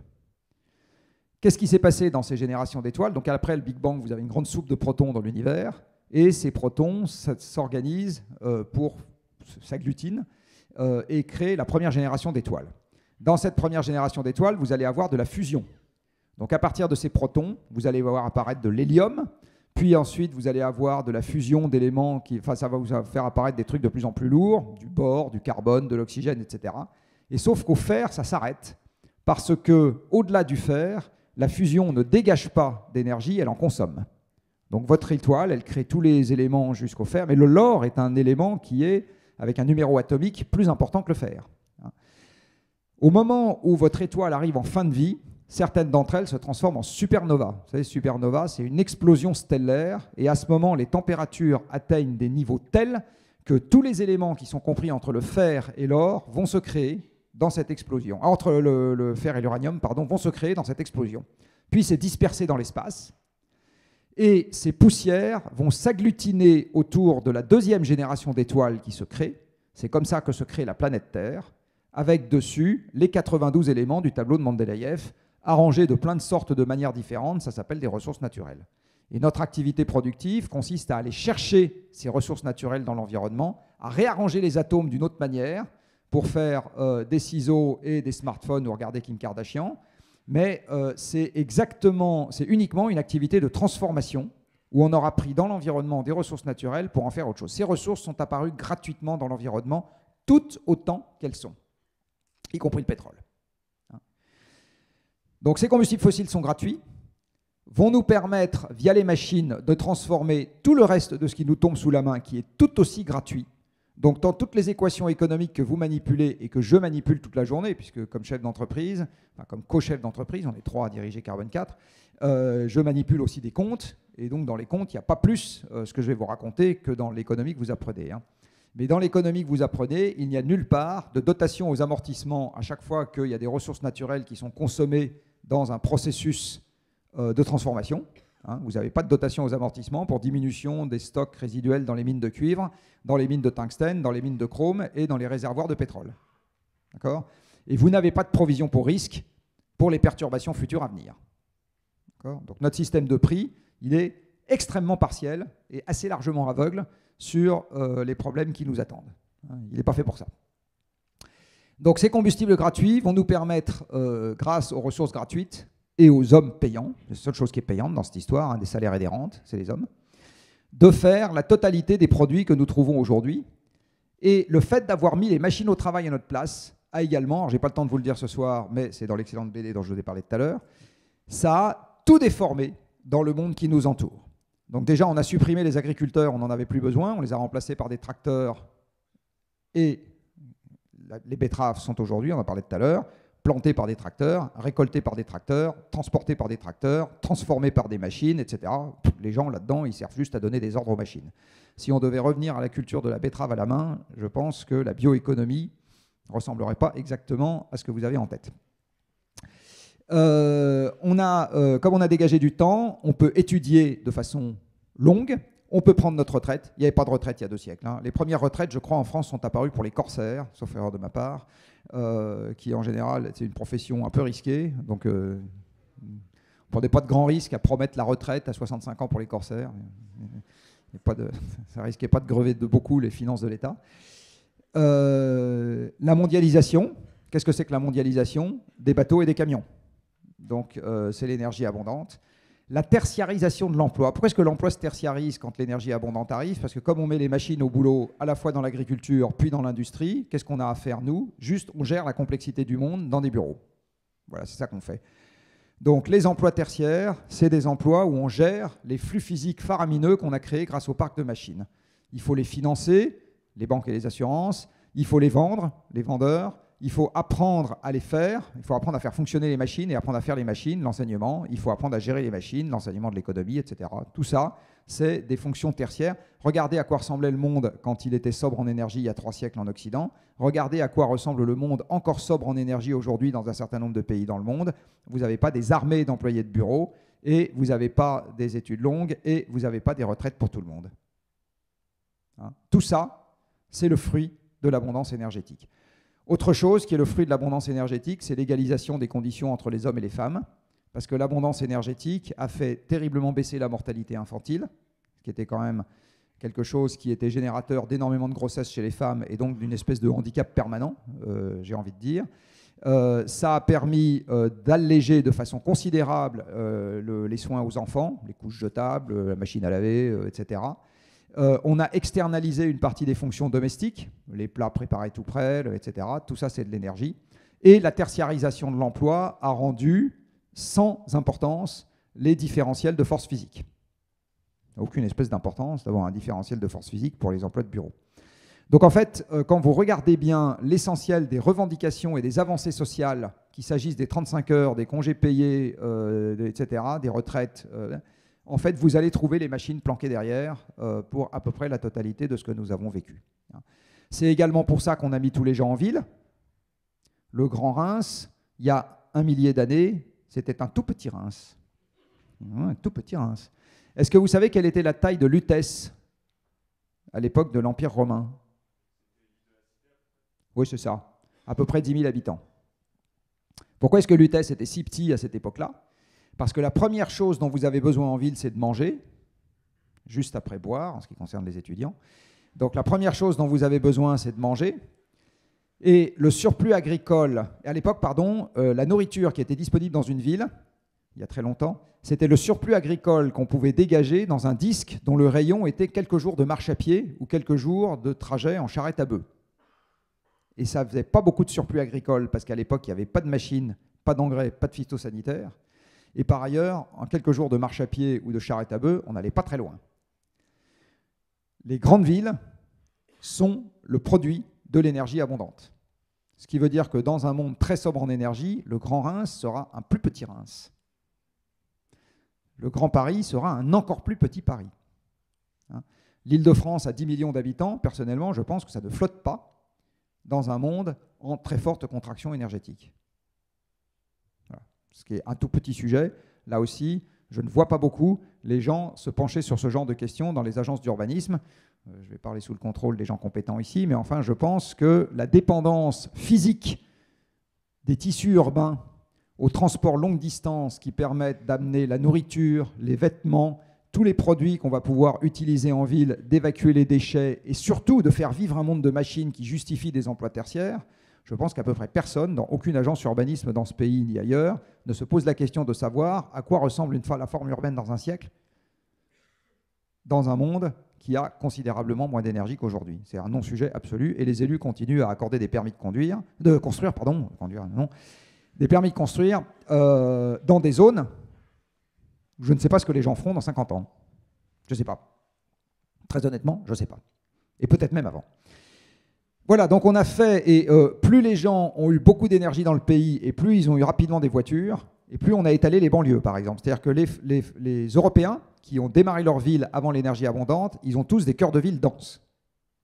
Parce qu'à cette époque-là, quand vous aviez que vos pieds pour vous déplacer, eh bien la forme de la ville la plus dense qui soit, en gros, c'est le Paris haussmannien, c'est-à-dire c'est du R+4 ou du R+5, où les gens sont tassés les uns contre les autres. C'est ce que vous faites de plus dense. Quand les gens ont démarré leur ville avec une bagnole, ça s'appelle Los Angeles. Donc si vous allez à Los Angeles et que vous cherchez le centre-ville, on vous regarde comme si vous parliez grec, on vous demande de quoi vous parlez. Ça n'existe pas. C'est-à-dire un endroit qui serait... Il y a un downtown, où il y a effectivement un quartier d'affaires, mais un endroit qui serait plus dense qu'ailleurs parce qu'on aurait démarré la construction de la ville il y a longtemps, non, ça n'existe pas. Je vous l'ai dit, on a l'habitude de mesurer ça essentiellement sous l'angle économique, et ce faisant, on restreint très fortement son champ de vision parce qu'on ne voit pas les flux physiques sous-jacents. Alors cette affaire-là, dans un monde sans limite, ne vaudrait pas la conférence que je suis en train de vous faire, on s'en foutrait complètement, on serait passé directement à la soirée dansante. Dans un monde avec limites, il y a quelques limites, en fait il y a énormément de limites qui vont se charger de freiner ces flux physiques et donc de déstabiliser la construction économique et sociale que nous avons bâtie par-dessus. On a déjà une première pédale de frein qu'il va falloir actionner et qui va s'actionner toute seule sinon, qui est la question du réchauffement climatique. Mais on en a d'autres. On a une pédale de frein sur l'approvisionnement amont, c'est-à-dire combien de temps est-ce qu'on peut avoir de plus en plus d'hydrocarbures qui sortent du sol. Et en fait, vous allez voir qu'en ce qui concerne les Européens, cette question est déjà résolue. La question, elle est déjà répondue, comme disait l'autre. Et il y a un troisième sujet, alors qui n'est pas abordé dans la BD dont je vous ai parlé et que je n'aborde pas ce soir, mais qui est également quelque chose d'important, c'est la pression sur la biodiversité, parce que les ressources vivantes nous servent également.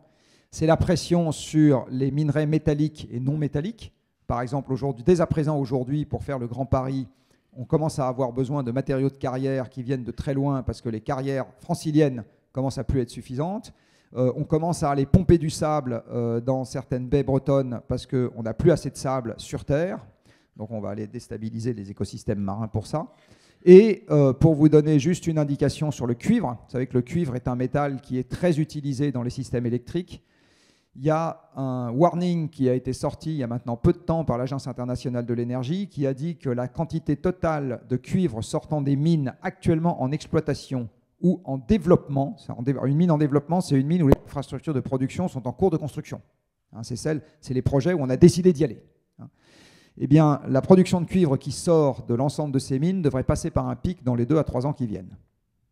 Bon, alors si c'est effectivement ce qui va se passer, ça veut dire que ce que je vous évoquais tout à l'heure sur mes éoliennes, mes panneaux solaires, mes circuits électriques et les voitures électriques dans lesquelles j'ai 80 kg de cuivre par voiture, est-ce que j'en fais de plus en plus? Est-ce que j'en fais de moins en moins? Est-ce que j'en fais de plus en plus en faisant de moins en moins d'autres choses? Est-ce que le prix devient transitoirement tellement n'importe quoi qu'aucun industriel n'investit? Voilà, toutes ces questions-là sont sur la table et pour le moment, peu de gens se les posent. Voilà. Donc ça, c'est juste le cuivre.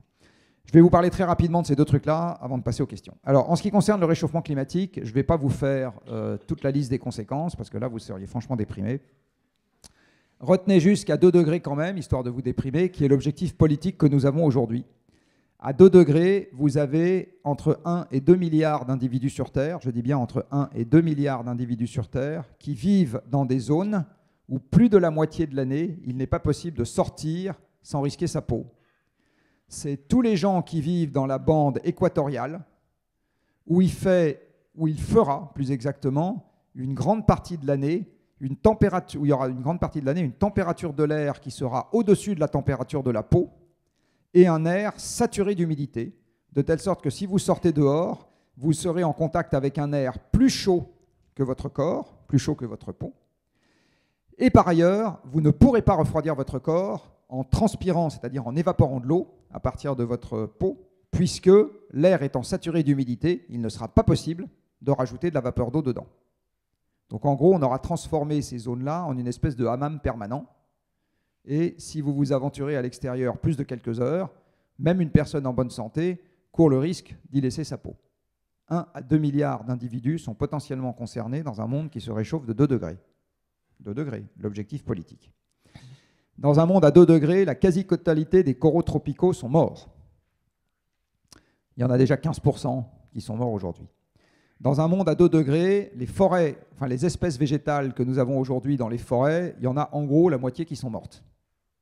Donc la moitié des forêts françaises des forêts françaises d'aujourd'hui sont mortes. Dans un monde à 2 degrés, le pourtour du bassin méditerranéen perd 20% d'humidité des sols et ça va commencer à poser des problèmes très sérieux de stress hydrique sur à la fois les écosystèmes et la production agricole. Dans un monde à 2 degrés, nous avons probablement déclenché l'instabilité sur l'Antarctique de l'Ouest. L'Antarctique de l'Ouest, c'est la partie de l'Antarctique qui est en face du Chili. Là, vous savez, cette espèce de partie qui, quand on regarde les cartes, est toujours placée sur la gauche, une espèce de la petite calotte là. Alors l'Antarctique de l'Ouest, c'est un château de cartes de glaciers, de gros glaciers, qui sont arc-boutés les uns contre les autres. C'est comme ça que l'ensemble est stabilisé. Et cet ensemble de glaciers est posé sur un socle rocheux qui est sous-marin. Comme le socle rocheux est sous la mer, si la mer se réchauffe, ça vient grignoter par le bas, de façon accélérée, les éléments, les glaciers stabilisateurs de cette calotte. Et à partir du moment où l'instabilité se déclenche, c'est-à-dire que les glaciers stabilisateurs eux-mêmes commencent à se désagréger, l'ensemble de la calotte peut fiche le camp dans l'océan et se transformer en iceberg en quelques décennies ou un peu plus d'un siècle. Bon. À 2 degrés, on déclenche probablement cette instabilité et il y en a pour quelques mètres d'eau en plus dans l'océan mondial partout dans le monde. Voilà, il y a d'autres... ça, c'est les blagues qu'on connaît et il y en a plein qu'on ne connaît pas. Parce que comme on fait une expérience pour la première fois, vous savez qu'une expérience qu'on fait pour la première fois, c'est très très rare qu'on ait la capacité de tout prévoir à l'avance dans les résultats de l'expérience.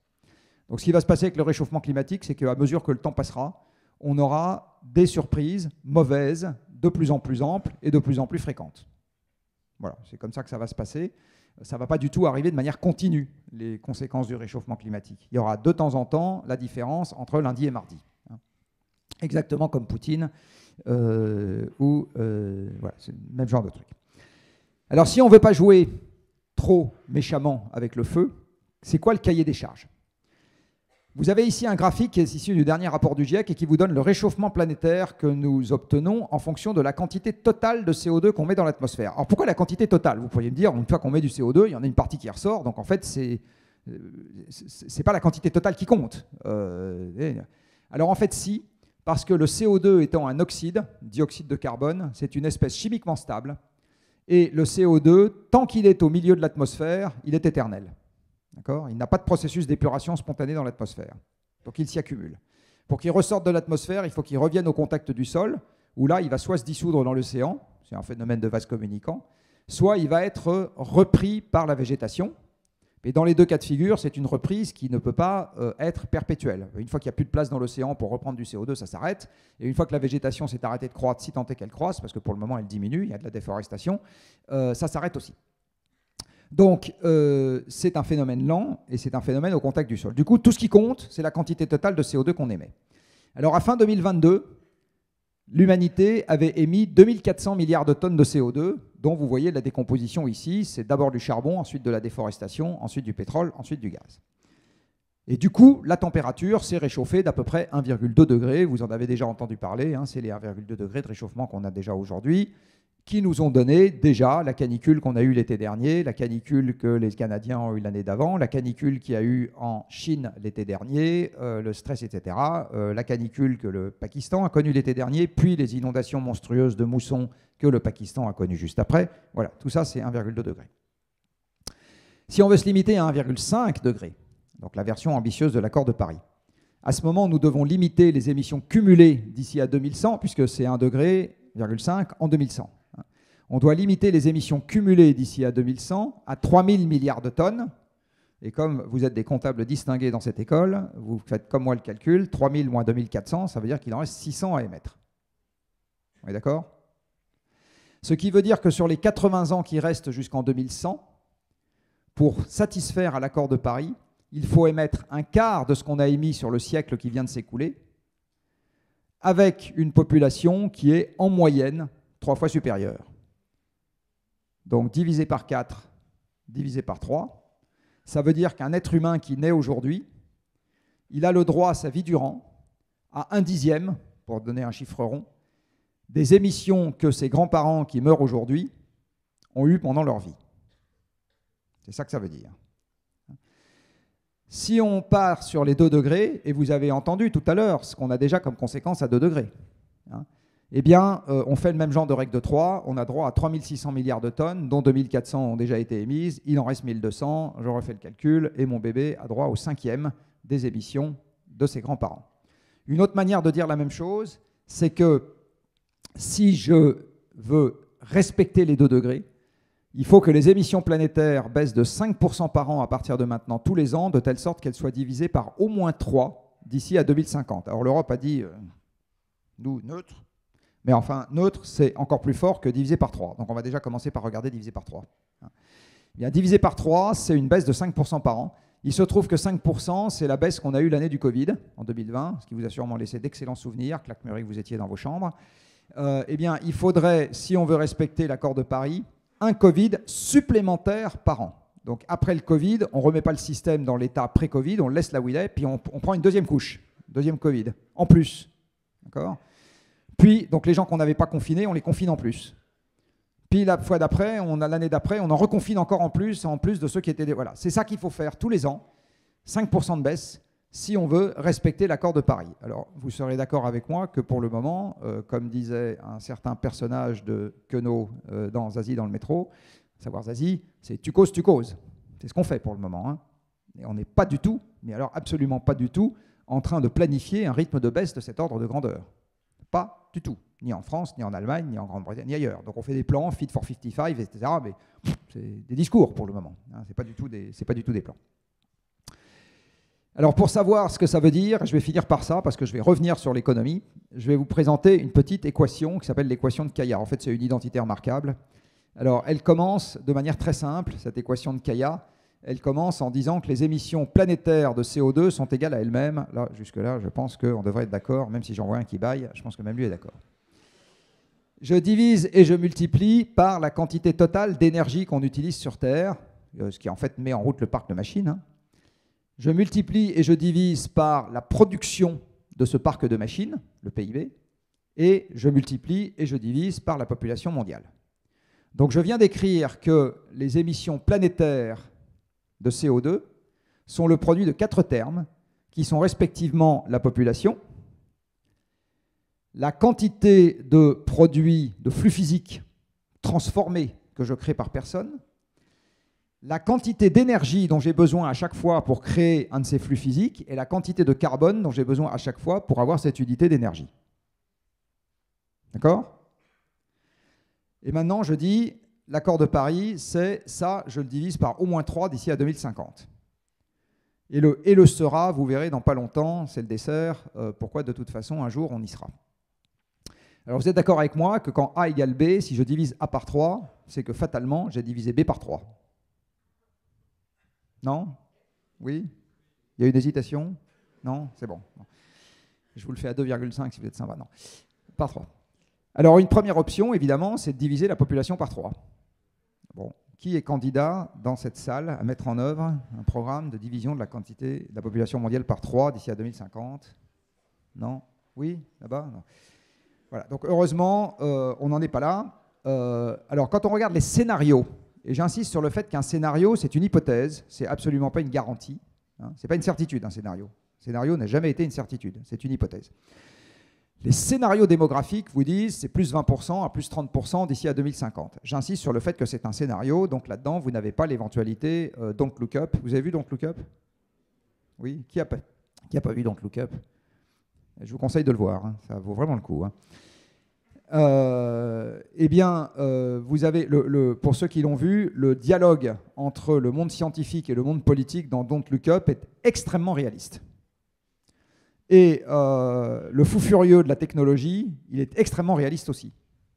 Hein. Donc c'est malheureusement quelque chose qui est extrêmement représentatif de la difficulté de communication telle que je la vis moi et telle que, voilà, sur les sujets un peu désagréables. Donc on va imaginer qu'on est plutôt à plus 30% d'ici à 2050. Alors vous êtes d'accord avec moi que si ici on doit diviser par 3 et que là on commence par multiplier par 1,3, c'est que les 3 termes qui restent, on doit les diviser par 4. Oui ? Mais d'accord. Alors, une deuxième option est de diviser le PIB par personne par 4 d'ici à 2050. Qui se présente aux élections en France en disant qu'il va diviser le pouvoir d'achat par 4 d'ici à 2050? Non? Je vous signale que Delphine Batho a essayé. Ça n'a pas bien marché. Alors, si on imagine qu'on prend les hypothèses que vous avez dans vos cours d'économie, c'est-à-dire que la croissance continue, j'insiste sur le fait que c'est une hypothèse, et je vais vous apprendre quelque chose que vous ne savez peut-être pas, nonobstant vos cours d'économie, dans tous les modèles macroéconomiques au monde, la croissance est une donnée d'entrée. Ce n'est pas une variable de sortie, c'est une donnée d'entrée, c'est un postulat. Quand ce n'est pas une donnée d'entrée en tant que telle, c'est la productivité du travail perpétuellement croissante qui est une donnée d'entrée. Ça revient exactement au même. D'accord ?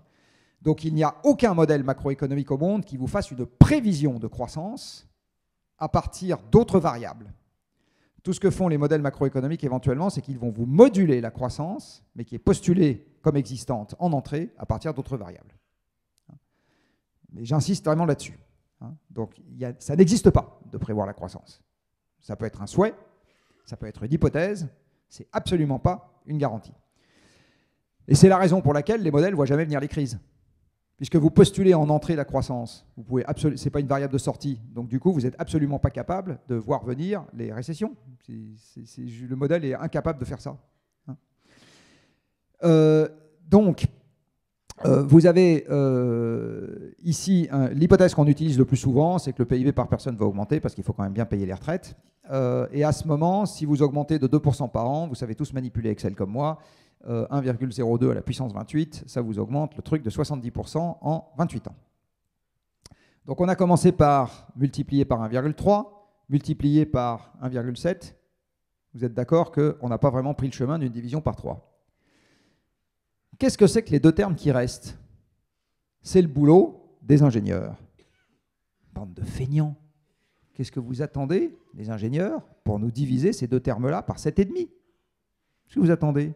Faites-nous des machines plus efficaces. Faites-nous des voitures électriques plus efficaces. Faites-nous des énergies renouvelables plus efficaces. Qu'est-ce que vous branlez, les ingénieurs? Allez-y, quoi. Bon. Parce qu'effectivement, ces deux termes-là, c'est le domaine de la technique. Donc, on compte aujourd'hui sur la technique pour nous faire de la croissance verte. Est-ce que les ingénieurs vont savoir faire de la croissance verte? Ça dépend un peu d'eux et ça dépend beaucoup des lois de la physique qu'ils ne maîtrisent pas et qu'ils ne changeront pas. Si vous regardez l'intensité énergétique de l'économie, ça fait un siècle maintenant qu'elle perd à peu près 1% par an. On gagne 1% par an. En fait, si vous regardez les 22 dernières années, on n'est même pas à 1% par an, on est à 16% sur les 22 dernières années. Et en fait, avec le temps, à supposer que le PIB mesure toujours la même chose, j'insiste, cette efficacité énergétique, en fait, elle va baisser, parce que vous avez des asymptotes un peu partout en physique. Par exemple, pour mettre une masse en mouvement, c'est la moitié de la masse fois le carré de la vitesse. On ne fera pas passer à l'Assemblée nationale une loi disant que ça devient le quart de la masse fois le carré de la vitesse, parce que ça permettrait de faire des économies d'énergie. Et donc, plus le temps avance, plus vous avez des dispositifs qui sont efficaces pour atteindre une vitesse donnée pour une masse donnée, et plus le temps passe, moins il y a à gratter derrière, parce que vous avez une limite absolue. Je vais prendre un autre exemple. Pour transformer du minerai de fer en fer, le minerai de fer, c'est un oxyde de fer, Fe2O3. Vous avez besoin, tant que vous faites ça avec du coke, de 1,5 atomes de carbone par atome de fer. Et vous ne descendrez jamais à 1,3 ou à 1,2 ou à 1,1 pour faire des économies d'énergie. Donc en fait, l'idée que ça va pouvoir fortement accélérer dans le monde est une idée, encore une fois, tant que le PIB mesure la même chose, c'est-à-dire des mètres carrés de logement, etc., il y a une vraie question qui est est-ce que ce truc-là peut prendre un grand coup d'accélérateur? Personnellement, je suis assez sceptique. Donc si on prolonge la tendance, sur les 30 ans qui viennent, on va gagner 20%.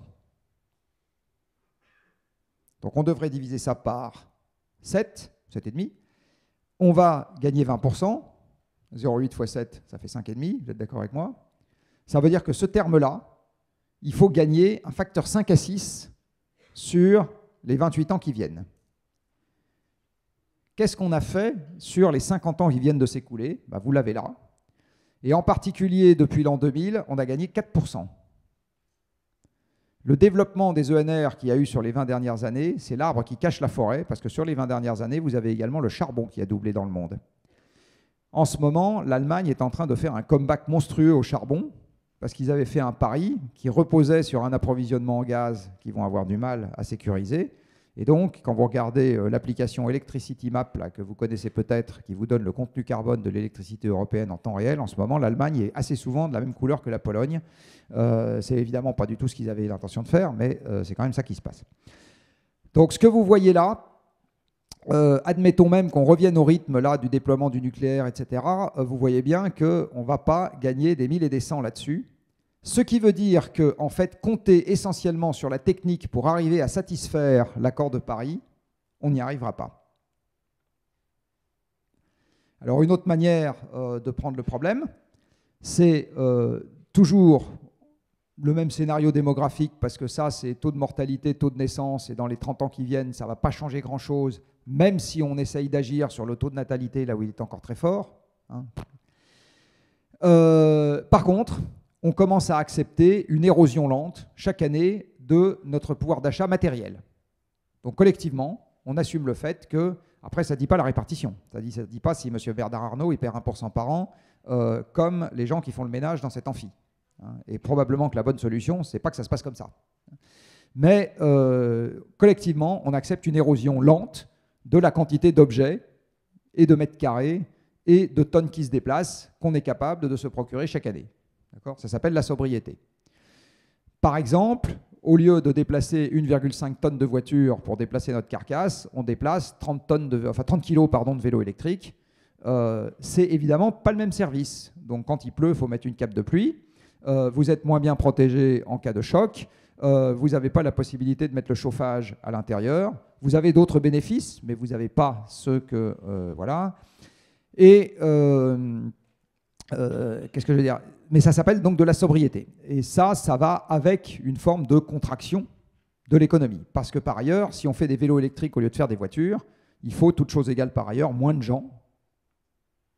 On met moins de monde au travail, globalement, parce que l'objet à l'arrivée vaut beaucoup moins cher. C'est donc qu'on a mis moins de monde au travail. Hein? L'argent ne paye que des hommes, je vous le rappelle. Et la vraie question là-dedans, c'est comment on organise la mutation de l'emploi. C'est ça la vraie question.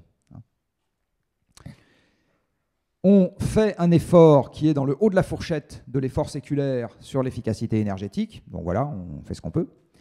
Et là, on a un effort massif sur la décarbonation de l'énergie. Et ça passe par un effort massif sur les formes d'électricité décarbonée auxquelles on peut avoir accès. Ça passe par la chaleur décarbonée également. Oui, j'ai fini dans 2 secondes. Et ça passe, voilà. Mais ça va notamment par le fait qu'on a un débat sur les alternatives décarbonées, qui est un débat qui devient d'une nature très différente du débat qu'on a eu jusqu'à maintenant, où jusqu'à maintenant, quand même, on disait qu'on voulait avoir aucun risque, nulle part, jamais, sur les alternatives. Or, nous n'avons que des alternatives risquées à notre disposition. Que des alternatives risquées à notre disposition. Le nucléaire, il y a effectivement le risque que de temps en temps, un réacteur fonde. Mais les renouvelables, il y a le risque qu'on ne puisse pas les faire ou pas les renouveler parce que ça demande beaucoup de matériaux. Il y a le risque que vous n'ayez pas de l'électricité tout le temps. Il y a The Economist là, qui vient de faire un petit calcul en disant à cause de la hausse du prix de l'énergie cet hiver, on va avoir entre 50 et 300 000 morts supplémentaires en Europe. Parce que les gens vont moins se chauffer parce qu'ils n'auront pas les moyens. Et ça va faire des morts en plus. Ça a été assez bien documenté après Fukushima, ce truc-là. Fukushima a fait beaucoup plus de morts à cause des gens qui pouvaient plus se chauffer à cause du prix de l'électricité qui a grimpé au plafond parce qu'ils ont arrêté le nucléaire, et des économies d'énergie forcée, qu'à cause de l'accident lui-même. Donc, j'insiste sur le fait qu'à l'avenir, l'idée naïve et sympathique que nous pourrions avoir uniquement des énergies propres, c'est-à-dire sans aucun inconvénient, autant qu'on veut, c'est un truc qu'il faut sortir de la tête, ça n'existe pas. Nous n'avons que des alternatives comportant des risques Et comme le pétrole comporte des risques, c'est le réchauffement climatique, il comporte des risques qui s'appellent la guerre, il comporte des risques qui s'appellent la dictature. Le pétrole a engendré tout ce que je viens d'évoquer. Donc nous n'avons pas d'alternative sans risque pour l'avenir et il va falloir apprendre à avoir des débats adultes sur où est le moindre risque. Et en plus, les risques sont multiples. Quand vous avez plus de biomasse, c'est-à-dire d'énergie renouvelable, vous avez moins de biodiversité. Qu'est-ce que je choisis? Le climat, la biodive, les deux à la fois, donc pas d'énergie du tout, et je passe de la voiture au vélo. Voilà, qu'est-ce que je fais? Aujourd'hui, on est très très mal à l'aise pour avoir ce genre de discussion. On continue à avoir des trucs qui sont faits de façon séparée, îlotée, etc. Et on n'avance pas. Donc voilà quelque chose qui pourrait y arriver. Alors si on ne veut pas, il y a deux patrouilles qui vont nous rattraper, je vais finir là-dessus. La première s'appelle la diminution forcée de l'approvisionnement pétrolier. Tout simplement parce que, je l'ai dit tout à l'heure, il faut de 5 à 400 millions d'années pour faire du pétrole. L'essentiel du pétrole disponible sur Terre, il a été fait entre il y a 100 et il y a 400 millions d'années. Enfin, il a commencé à être fait entre il y a 100. Donc, vous comprenez bien qu'à l'échelle de l'humanité, quelques siècles, quelques milliers d'années si on a de la chance, quelque chose qui met des centaines de millions d'années à se former, ce n'est pas vraiment renouvelable. Ça veut dire que les mathématiques nous interdisent formellement, en ce qui concerne le pétrole, non seulement d'en avoir de plus en plus jusqu'à plus soif, mais même d'en avoir éternellement la même quantité. Même ça, ce n'est pas possible. Ce que nous imposent les mathématiques, c'est qu'il y a un maximum à l'extraction et un déclin derrière. C'est un théorème de maths, je vais encore le démontrer. On a demandé à 3 personnes qui sont respectivement l'ancien patron de l'exploration de Total, l'ancien patron de l'évaluation des gisements chez Total. Alors l'évaluation des gisements chez un pétrolier, c'est la personne qui est chargée de dire s'il faut mettre 1, 5 ou 10 milliards de dollars sur l'extraction du pétrole dans un gisement donné. Donc il a intérêt à savoir ce qu'il y a dedans, sinon il se fait un peu tirer les oreilles par son patron. Et enfin, l'ancien analyste pétrole et gaz de l'Agence internationale de l'énergie, qui en a eu un à un moment. On leur a donné entre les mains une base de données de l'ensemble des gisements de pétrole dans le monde.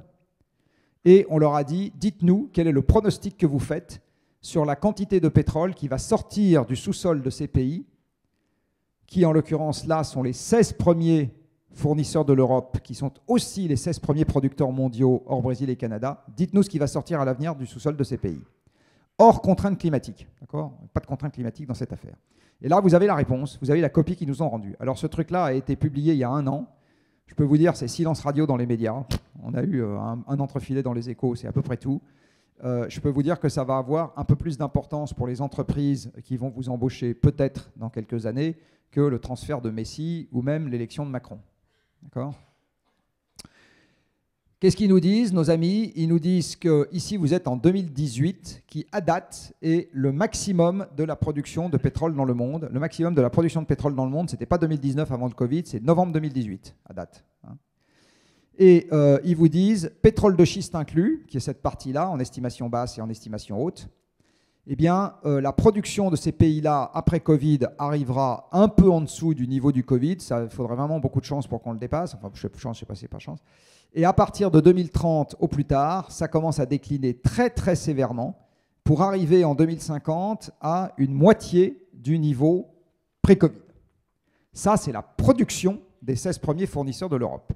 Ça veut dire que les exportations de ces pays vers l'Europe, qui importent la totalité de son pétrole, vont être divisées par n'importe quoi entre 2 et 20, parce qu'ils vont commencer par servir leur population domestique avant de servir les consommateurs européens. Donc, gilet jaune ou pas gilet jaune, dans les 30 ans qui viennent, c'est-à-dire d'ici à ce que les étudiants de cette école n'aient même pas mon âge, de toute façon, la quantité de pétrole qui rentrera en Europe sera au grand maximum de la moitié de ce qu'on a aujourd'hui et très vraisemblablement plutôt comprise entre le 5e et le 10e. Et il va bien falloir faire avec. Climat ou pas climat, banlieusard ou pas banlieusard, camion ou pas camion, bonnet rouge ou pas bonnet rouge. On va devoir faire avec. En ce qui concerne le gaz, il y a un webinaire la semaine prochaine du Shift Project qui présente les perspectives d'approvisionnement mondial et européen en gaz. Inscrivez-vous, c'est gratuit. On va annoncer, ça c'est déjà annoncé sur le site du Shift Project, où ça va être annoncé, je ne sais pas. Là, je vous sors un graphique qui va être issu de cette présentation, mais qui est la toile de fond. En ce qui concerne le gaz, on a demandé aux mêmes, sur la base des mêmes données, etc. Et ils nous disent le pic mondial de production du gaz, c'est les années 30. 2030. Pic mondial. Hein. Et en ce qui concerne l'Europe, vraisemblablement que Poutine ou pas Poutine, on est déjà à la baisse de façon structurelle. Donc il n'y aura pas beaucoup plus de gaz en Europe dans 5 ans qu'aujourd'hui, il y en aura plutôt moins. Et le problème, ce n'est pas juste cet hiver, ça va être un peu plus l'hiver d'après, etc. Hein. Donc et on est parti, voilà, et il va falloir faire avec. Donc même si, pour des raisons de climat, on se dit non quand même, diviser par 3, éroder machin, etc., baisser de 5% par an, il faut quand même être sérieux, le Black Friday c'est plus important. Même si on se dit ça, en fait, on est rattrapé par la patrouille dans tous les cas de figure, sachant que je ne vous ai pas présenté les chiffres sur le charbon, mais le charbon est à la baisse en Europe depuis les années 50, parce que les pics de production ont été passés il y a très longtemps pour cette ressource, pour laquelle on a commencé à vider nos sous-sols il y a 2 siècles et demi. Le pic de production du charbon en Grande-Bretagne, c'était 1914. Et ça ne date pas d'hier. Hein. Donc l'Europe, de toute façon, elle est dans la seringue et elle va devoir faire avec beaucoup moins. Et là-dessus, je m'arrête.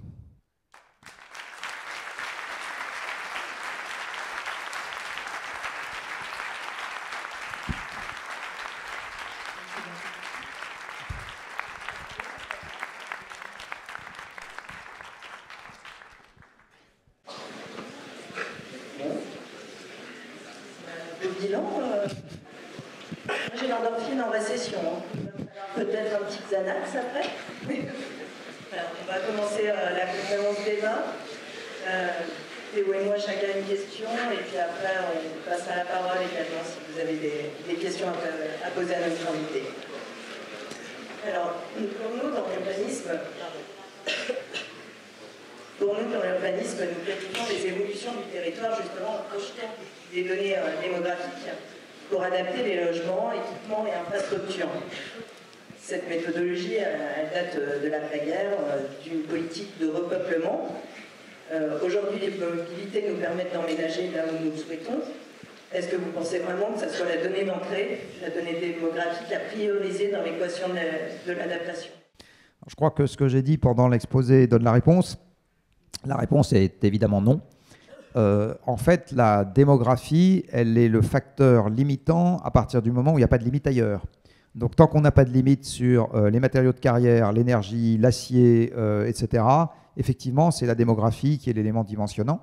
À partir du moment où on a d'autres limites qui interviennent, il faut les prendre en compte dans les plans pour l'avenir. Et aujourd'hui, à l'évidence, ça n'est absolument pas le cas. Donc, évidemment qu'il faut revoir les modèles. L'après-guerre, c'est ce qu'on a appelé les 30 glorieuses aussi. Ça a été une époque où l'approvisionnement énergétique par personne en France augmentait de 4 à 5% par an. C'est un truc absolument faramineux. On voit bien qu'aujourd'hui, déjà, ça n'est plus le cas. Et pour vous donner une indication, je ne sais pas si vous l'avez tous en tête, mais le revenu disponible des ménages, par exemple, en France, il est aujourd'hui plus bas qu'il ne l'était en 2010. C'est-à-dire qu'il est passé par un maximum peu de temps après le maximum de l'approvisionnement énergétique européen, qui était en 2007, juste avant la crise des subprimes. Et depuis, il baisse. Et à mon avis, c'est aussi une donnée qu'il faut prendre en compte. Voilà. Donc, la réponse est bien évidemment non. Il ne faut pas se limiter à la démographie. Il faut prendre en compte quels seront les emplois disponibles. Est-ce qu'on va continuer à avoir des emplois tertiaires? Si ce n'est pas des emplois tertiaires, qu'est-ce que les gens vont pouvoir faire? Dans toutes les grandes villes et les banlieues étalées où il n'y a pas de ressources à exploiter suffisamment sur place, hein, une banlieue, c'est un endroit où vous pouvez ni avoir suffisamment d'espace pour que les gens redeviennent tous agriculteurs, ni c'est suffisamment dense pour que vous en fassiez un nœud d'échange urbain. Qu'est-ce qu'on en fait dans un monde qui a peu d'énergie? Voilà, question posée. Donc aujourd'hui, on ne tient pas compte d'un certain nombre d'éléments, effectivement, et vous êtes bien placé pour savoir que l'urbanisme est un truc qui se déforme de manière très lente. Donc en fait, l'urbanisme de 2100, il faut le penser maintenant. Il ne faut pas le penser en 2080. Alors ma question sera plus centrée sur la formation dans nos écoles, parce qu'évidemment, c'est le lieu où se forment les modes de pensée, de travail et de consommation de demain. Pour vous, comment faut-il que nos contenus de formation s'adaptent et se modifient pour s'adapter justement à la transition environnementale? On a fourni une partie de la réponse dans un travail qui vient d'être publié par le Shift Project qui s'appelle ClimaSup Business. Alors pourquoi ClimaSup? Parce que climat. Sup, c'est parce que enseignement supérieur, et business, parce que ça s'adressait essentiellement aux écoles dites de business, c'est-à-dire aux écoles de gestion dans la catégorie, de laquelle se trouve Neoma. Il y a 250 pages, donc je ne vais pas vous les résumer tout de suite. Dans l'esprit, il s'agit de mettre l'ensemble de l'enseignement en conformité avec les limites que nous connaissons. Alors ça ne veut pas dire juste rajouter un cours qui présente ses limites en laissant le reste inchangé. Ça veut dire également que le reste des cours, qu'est-ce que c'est qu'un cours de marketing? À quoi on doit pousser les gens dans un monde dans lequel il y a de moins en moins physiquement et pas de plus en plus? À quoi est-ce qu'on doit former des gens s'il doit y avoir de moins en moins de postes comme ceci ou de postes comme cela dans un pays? Voilà, donc c'est des questions qui se posent aujourd'hui. Quelles sont les distances qu'on doit prendre avec l'enseignement de l'économie dans un monde où l'économie ne représente pas les flux physiques qui sont les flux dimensionnants de notre activité? Voilà, donc il y a un certain nombre de questions qui font se poser. Et ces questions, elles sont mentionnées. Alors, ça pose également des problèmes au niveau du corps enseignant. C'est évidemment beaucoup plus facile de changer de vacataire que de former des permanents. Par ailleurs, la liberté académique fait que vous pouvez dire à un enseignant qu'il faudrait qu'il enseigne autre chose, il va vous dire si je veux. Donc voilà, donc ça pose tout un tas de questions qui sont des questions importantes. Et dans ce travail du Shift Project, on essaye de lister les questions déjà, de voir où sont les sujets. Et sur chaque sujet, on essaye de donner quelques clés histoire de pouvoir commencer à rentrer dedans. Très bien, merci pour votre réponse. On va passer à une dizaine de minutes de questions du public. Donc si vous avez une question, n'hésitez pas à lever la main. Et il y a Pauline et Ivan qui vont passer avec les micros pour que vous puissiez interpeller M. Jean-Colissi. Comme je vois essentiellement des questions, des mains d'hommes qui se lèvent, je vous préviens que j'ai une règle paritaire. Donc après un homme, ça sera une femme. Ma question, c'est, tout à l'heure, vous nous parliez des différentes énergies. Donc par rapport au pétrole, etc. Est-ce que du coup, je crois que c'est un peu votre position, c'est le nucléaire et un petit peu la solution adoptée un peu partout. La seule question que je me pose et que je ne vois pas souvent sur ce genre de conférence, c'est les limites par rapport aux réserves d'uranium. Est-ce qu'on peut adopter le nucléaire comme solution, on va dire, la moins pire pour l'énergie, malgré le problème des réserves d'uranium? D'accord. Alors, vous aurez remarqué que j'ai fait cette conférence beaucoup trop longue par rapport au timing qu'on m'avait donné, en ne prononçant quasiment pas le mot de nucléaire. Donc, dire que je vois du nucléaire partout, c'est une affirmation médiatique. Ce n'est pas exactement mon point de vue. Je répète qu'à chaque fois que quelqu'un d'autre que moi dit quelque chose sur moi, c'est déjà une information de deuxième main, et quelquefois c'est une information de dixième main. La totalité de ma page Wikipédia, par exemple, si vous allez voir les références, dont je n'ai pas écrit une ligne, hein, c'est que des citations dans la presse. Donc ça n'engage que les journalistes qui ont une bonne ou une mauvaise opinion de moi. Et l'autre jour, j'ai compté, parce que quelqu'un m'avait dit, si vous voulez, je peux vous aider à corriger. J'ai compté, il y a 92 dans ma page, erreurs factuelles ou erreurs d'interprétation. Donc, sur la partie nucléaire, ce que je pense très exactement est la chose suivante. Le nucléaire est quelque chose qu'on a su développer dans un monde de moins haute technologie qu'aujourd'hui, puisque la première pile atomique, celle de Fermi, elle date de 1942. Le nucléaire, on l'a développé dans un monde analogique, c'est-à-dire où il n'y avait pas le digital. Donc c'est une technologie qui résiste à l'absence de digital, alors qu'aujourd'hui, un réseau électrique dans lequel vous mettez des sources intermittentes, il ne résiste pas à l'absence de digital. C'est une source qui est très concentrée en termes de puissance, parce que vous avez autant d'énergie dans un gramme d'uranium qui fissionne que dans une tonne de pétrole qui brûle. Donc c'est la raison pour laquelle on a, avec peu d'emplacement et peu de matière, la possibilité de dégager de grandes quantités d'énergie. Mais comme justement c'est très dense par unité de volume, il faut bien s'en protéger là où ça a lieu. C'est pour ça qu'on met du béton et encore du béton et encore du béton et que ça prend 25 ans dans le cas de Flamanville. C'est une énergie qui exploite un métal, c'est-à-dire l'uranium, qui est présent en faible quantité sur Terre. Et au sein de ce métal, vous avez deux isotopes, c'est-à-dire les isotopes, c'est des éléments qui ont le même nombre de protons, c'est-à-dire ils ont le même nombre d'électrons, ils ont les mêmes propriétés chimiques, mais pas le même nombre de neutrons. Donc ils n'ont pas exactement les mêmes propriétés atomiques. Et au sein de l'uranium, vous avez un élément qui est l'uranium 235, donc 235 nucléons, 92 protons et donc, sauf erreur de ma part, 143 neutrons, qui est capable de se casser en deux en libérant de très grandes quantités d'énergie s'il reçoit un neutron. Et il fait 0,7% de l'uranium total. Et l'autre isotope, 238, donc avec 3 neutrons de plus, lui, il ne se casse pas en deux s'il reçoit un neutron. Il n'y a pas assez d'uranium-235 sur Terre pour qu'on puisse remplacer la totalité des centrales à charbon et à gaz mondiales par des centrales à uranium-235 pendant des siècles. Il n'y en a pas assez. Donc, ce qu'il faut, si on veut que le nucléaire joue son rôle dans une transition, mais vous avez vu tout à l'heure, avec moins 2% sur la décarbonation de l'économie, de l'énergie, j'ai encore besoin de moins 1% de PIB par personne et par an. Donc dire qu'on va mettre du nucléaire partout et que ça évitera la sobriété et que ça permettra la croissance verte, non seulement je n'y crois pas, mais ça fait des années que je dis l'inverse. Ce que j'ai toujours dit, c'est que c'était un amortisseur, c'est-à-dire que ça préservait un peu plus par rapport à un peu moins dans un monde qui va de toute façon devoir devenir plus sobre. Et si on veut que ce soit du nucléaire durable et significatif dans le monde, ça ne peut pas être la génération actuelle, il faut passer à la génération d'après qu'on appelle la 4e génération. Dont en France, on avait des prototypes avec beaucoup d'avance il y a 30 ans. Et puis, ça a défrisé M. Jospin, qui a donc fermé Super... Enfin bon, ça l'a pas beaucoup défrisé, puisque ce qui lui reste de cheveux sont toujours un peu frisés. Et donc, il a fermé Superphénix, qui était un modèle parmi d'autres possibles de réacteurs de 4e génération. Donc, ce n'est pas non plus des réacteurs parfaits, propres, géniaux, etc. J'ai dit tout à l'heure, on n'a pas d'alternative sans risque. Mais par contre, il supprimait un inconvénient qui était de n'utiliser que 0,7% de l'uranium. Et avec ça, on peut plutôt utiliser la moitié de l'uranium. Donc, vous multipliez l'inventaire par 100. Et avec ça, vous pouvez espérer que le nucléaire joue un rôle pendant longtemps dans l'approvisionnement des systèmes électriques. Voilà, c'est ça le point de vue que j'ai sur la partie strictement ressources. Alors, est-ce qu'il y a une femme? Non, non, pas d'homme. Voilà. Alors la fusion, vous serez morte et vos enfants aussi, qu'on en parlera toujours comme d'un truc d'avenir. Voilà. Je peux développer si vous voulez, mais voilà, c'est un... ITER, ce n'est pas un réacteur qui produira de l'électricité.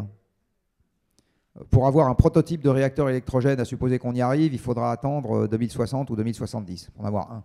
Et on doit être neutre en 2050. Vous oubliez. Et le pétrole sera divisé par 10 à 20 d'ici 2060 ou 2070. Ça ne changera rien à notre avenir.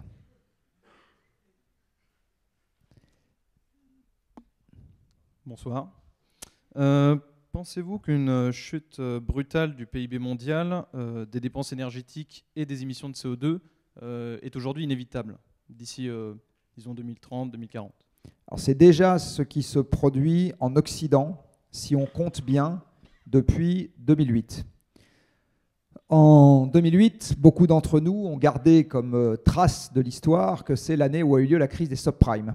En fait, si vous regardez chronologiquement comment qu'ont évolué l'énergie, le PIB et la finance, vous arrivez à un séquençage qui est le suivant. Vous avez d'abord le pétrole conventionnel qui passe par son maximum de production dans le monde.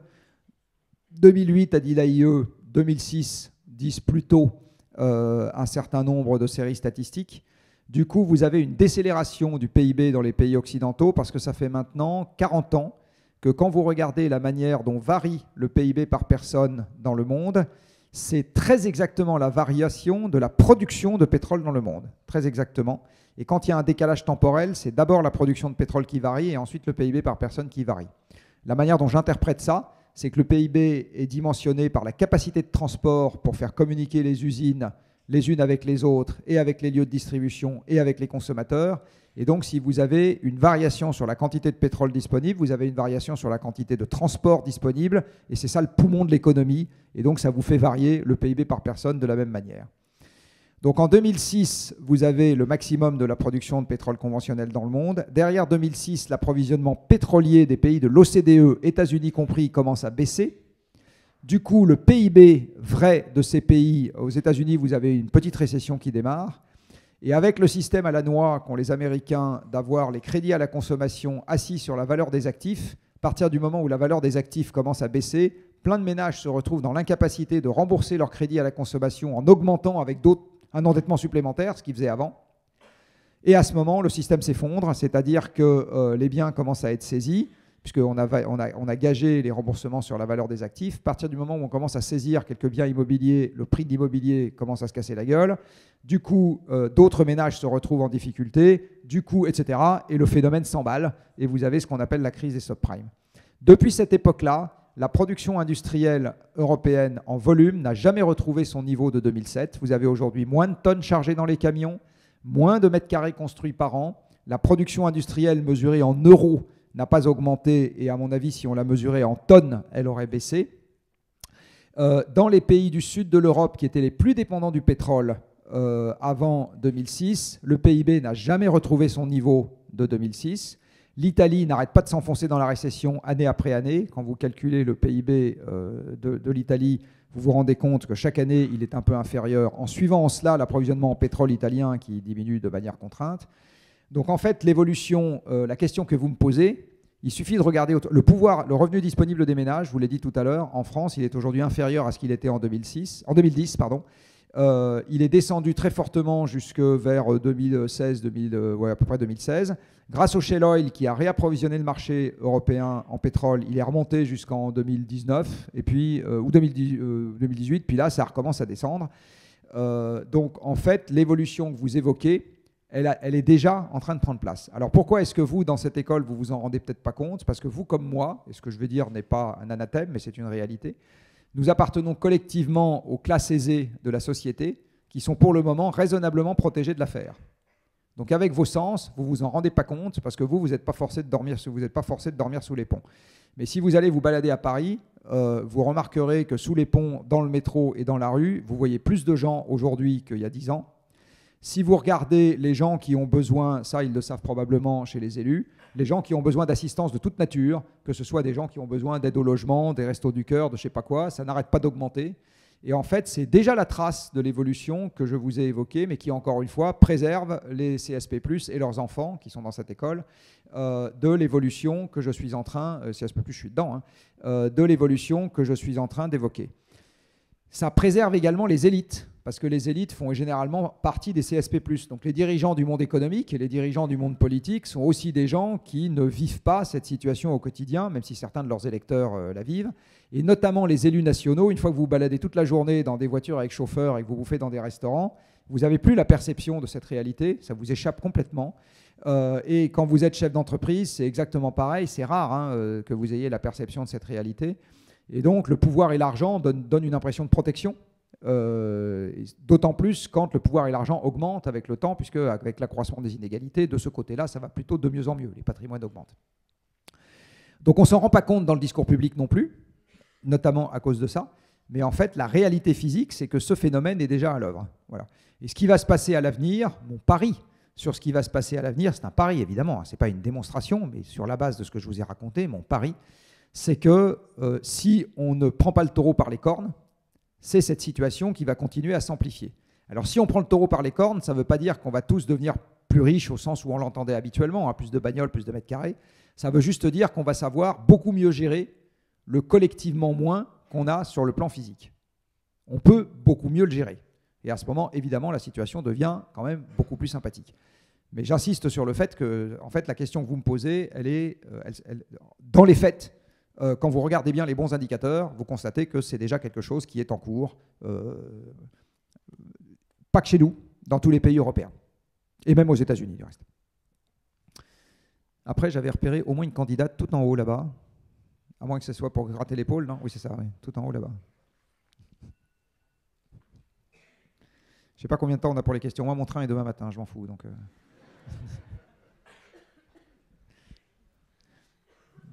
Bonsoir. Je n'ai qu'une seule question. Ça, c'est une bonne nouvelle. Voilà. En fait, la vraie question serait peut-être à quoi sommes-nous réellement prêts à renoncer? Il n'y a que vous qui ayez la réponse. Et en fait, quand je dis il n'y a que vous qui ayez la réponse, je pense que la bonne manière d'avoir ce genre de discussion, c'est une manière collective entre personnes qui, collectivement, ont une petite capacité à agir sur leur propre destin. Alors je vais prendre une expérience qui, moi, m'a beaucoup marqué, que j'ai trouvé très intéressante, qui est la Convention citoyenne pour le climat. Même si vous êtes jeune, ça doit vous dire un petit quelque chose, parce que c'était il n'y a pas très longtemps, hein, la Convention citoyenne pour le climat. Il y a des gens qui n'en ont jamais entendu parler dans cette salle ou... Oui, c'est bon. Qu'est-ce que ça a été que la Convention citoyenne pour le climat? Ça a été 150 personnes, 150 habitants de ce pays qu'on a tirés au sort, enfin, dans des panels de consommateurs, hein, vous savez. Alors là-dedans, il y en a quand même un tiers qui ont dit « nous, on ne veut pas y aller », donc il y en a un tiers qui ont été retirés au sort une deuxième fois. C'est pas comme dans un jury d'assises où là, vous ne pouvez vraiment pas dire non. Mais c'est quand même raisonnablement représentatif du pays. C'est des gens qui ne se connaissaient pas du tout avant de commencer à discuter ensemble. D'accord ? On ne peut pas dire c'est une bande de copains, ils sont arrivés là, ils ne se connaissaient pas du tout. Et c'est des gens qui, en sortie d'une expérience qui a consisté à les former, c'est-à-dire à leur donner des informations de la nature de celles que je vous ai données, alors moins sur l'énergie, sur le rôle de l'énergie, beaucoup sur... à les laisser discuter entre eux. Donc en fait, on les a laissés discuter entre eux. Ils en sont ressortis avec des propositions qui sont en pratique, pour une bonne partie d'entre elles, du renoncement. Ils ont dit par exemple, il faut renoncer aux 130 km/h sur autoroute et se contenter de 110. Il faut, donc voilà, ça c'est un exemple. Il faut renoncer à une partie de la viande qu'on mange et en manger moins. Donc ils n'ont pas dit il faut qu'on n'en mange plus du tout. Du reste, un certain nombre d'agronomes disent qu'un monde dans lequel il n'y a plus du tout d'animaux pour chier dans les champs, ça pose des problèmes. Donc dans un monde dans lequel il n'y aura plus d'engrais non plus. Donc, parce que les engrais aujourd'hui c'est du gaz. Hein. Voilà, donc, et c'est un débat pour lequel moi personnellement je n'ai pas les idées claires encore. Hein. Donc je ne sais pas exactement où est la vérité entre zéro et ce qu'on a aujourd'hui. C'est quelque part entre les deux. Où exactement, je ne sais pas encore. Mais toujours est-il que ces gens-là ont collectivement établi une hiérarchie des renoncements. Et donc, je pense que c'est la bonne méthode à suivre. C'est-à-dire que ce n'est pas quelque chose... alors, il y a des choses qu'on peut faire pour soi parce que ça a du sens pour soi. Hein. Mais en général, quand on le fait, c'est qu'il y a un co-bénéfice de court terme. Et tant mieux, parce que sinon, ça serait vraiment trop l'horreur. Le co-bénéfice de court terme peut être du sens et du confort psychologique. Ça peut être du confort physique. Je parlais tout à l'heure de la voiture et du vélo. Moi, je connais des tas de gens, en fait, même si le changement climatique n'existait pas, moi inclus, on continuerait à faire du vélo de temps en temps parce qu'en fait, c'est sympa. Bon. Enfin, voilà, il peut y avoir plein de raisons de se mettre à quelque chose. Donc, il y a des choses qu'on fait seul dans son coin, mais les choses les plus importantes, on va les faire collectivement. Et je vais finir en faisant un tout petit peu de plaidoyer pro domo. À Carbone 4, on a développé une application qui s'appelle MyCO2, qui est une application d'empreinte carbone personnelle. Et les gens la découvrent en groupe, justement. Donc, c'est un peu comme les alcooliques anonymes, c'est les carboniques anonymes. Et le fait que les gens découvrent ça en groupe a une vertu thérapeutique importante, c'est que du coup, ça libère la parole, enfin, ça libère d'une certaine manière, ça vous allège d'un poids psychologique. Vous vous dites, je ne suis pas seul devant mon écran en train de découvrir tout ce qu'il va falloir que je fasse. Quand même, c'est l'horreur absolue. Voilà, il y a une possibilité d'interaction qui fait que c'est quand même beaucoup plus confortable d'en parler en groupe. Donc voilà. Donc, j'ai envie de dire qu'il faut vraiment faire de la psychothérapie collective dans ce genre de truc. C'est comme ça que ça marche beaucoup mieux qu'en y réfléchissant tout seul. Une dernière raison pour laquelle il faut faire ça, pardon d'être un peu long dans la réponse, c'est qu'on est des animaux sociaux et s'extraire des groupes auxquels on appartient, c'est un truc qu'on n'aime pas du tout. Le collectif a l'avantage qu'au moment où éventuellement vous vous extrayez d'un groupe parce que vous aviez toute une bande de potes et de potesses qui partaient en avion tous les ans et vous dites moi je ne veux plus faire ça, à ce moment il est important que vous retrouviez un autre groupe dans lequel vous insérez de gens qui eux effectivement vont partir tous les ans en charrette à bœufs ou je ne sais pas quoi et vous serez très content parce que vous êtes toujours dans un groupe et que c'est quelque chose qui est absolument indispensable parce qu'on est des animaux sociaux. Donc c'est important, encore une fois, le mot collectif dans cette histoire est vraiment important. C'est très dur de renoncer individuellement sans aucun bénéfice à côté.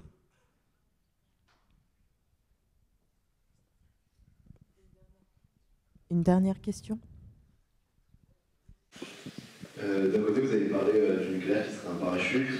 Même manière recours au charbon et utilise des panneaux solaires dont l'empreinte carbone est pas complètement amortie parce qu'ils sont produits en Chine.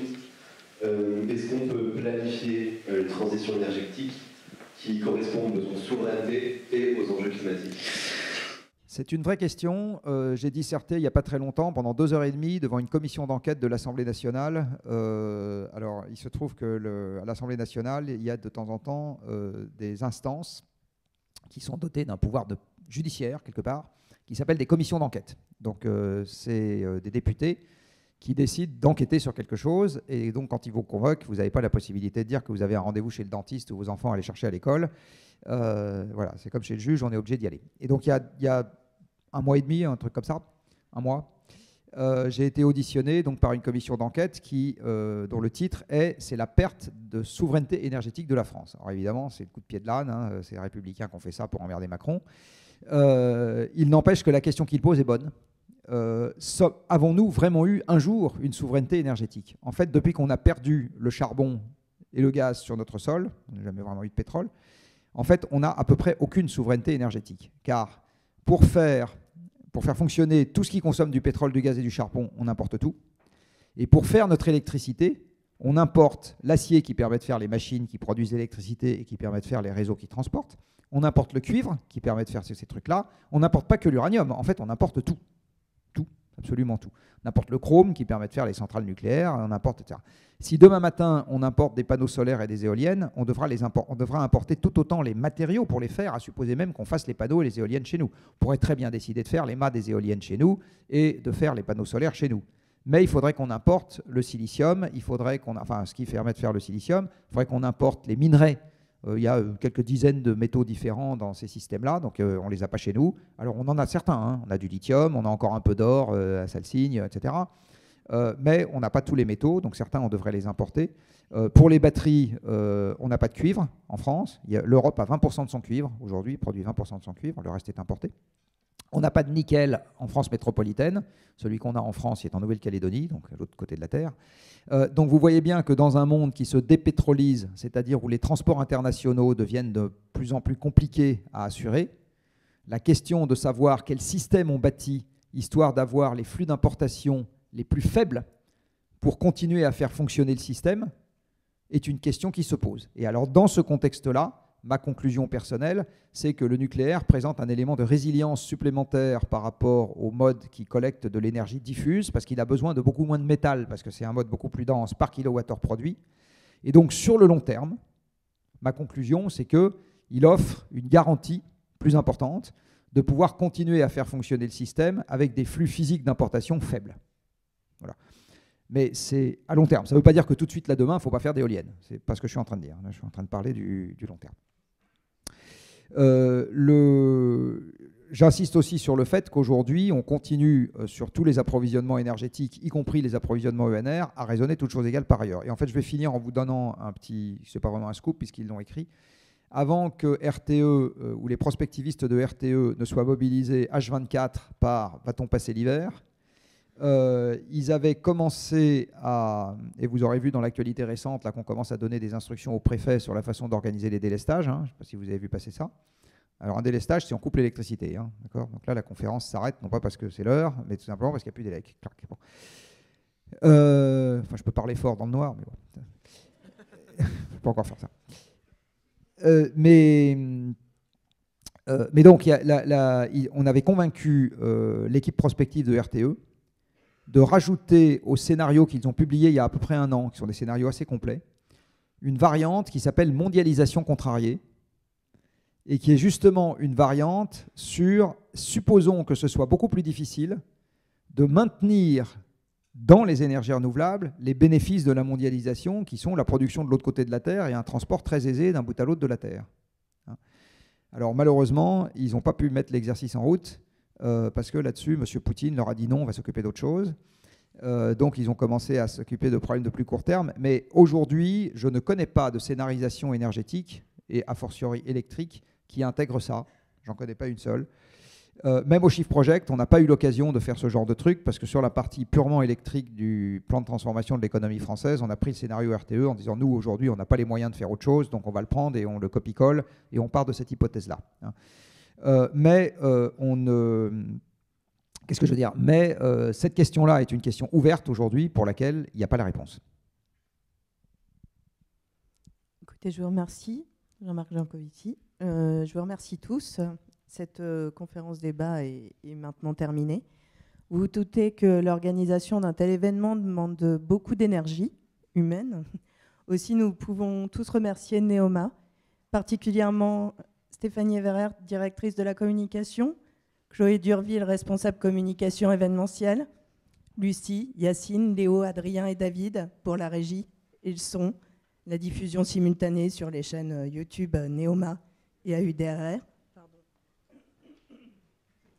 Théo et les néo-orateurs, mes collègues de l'agence d'urbanisme et mon directeur d'agence Christian Dupont pour la confiance qu'il m'a accordée pour mener à bien ce beau projet. Et surtout, au nom de toute l'Assemblée, nous vous remercions chaleureusement, Jean-Marc Jancovici, pour votre intervention.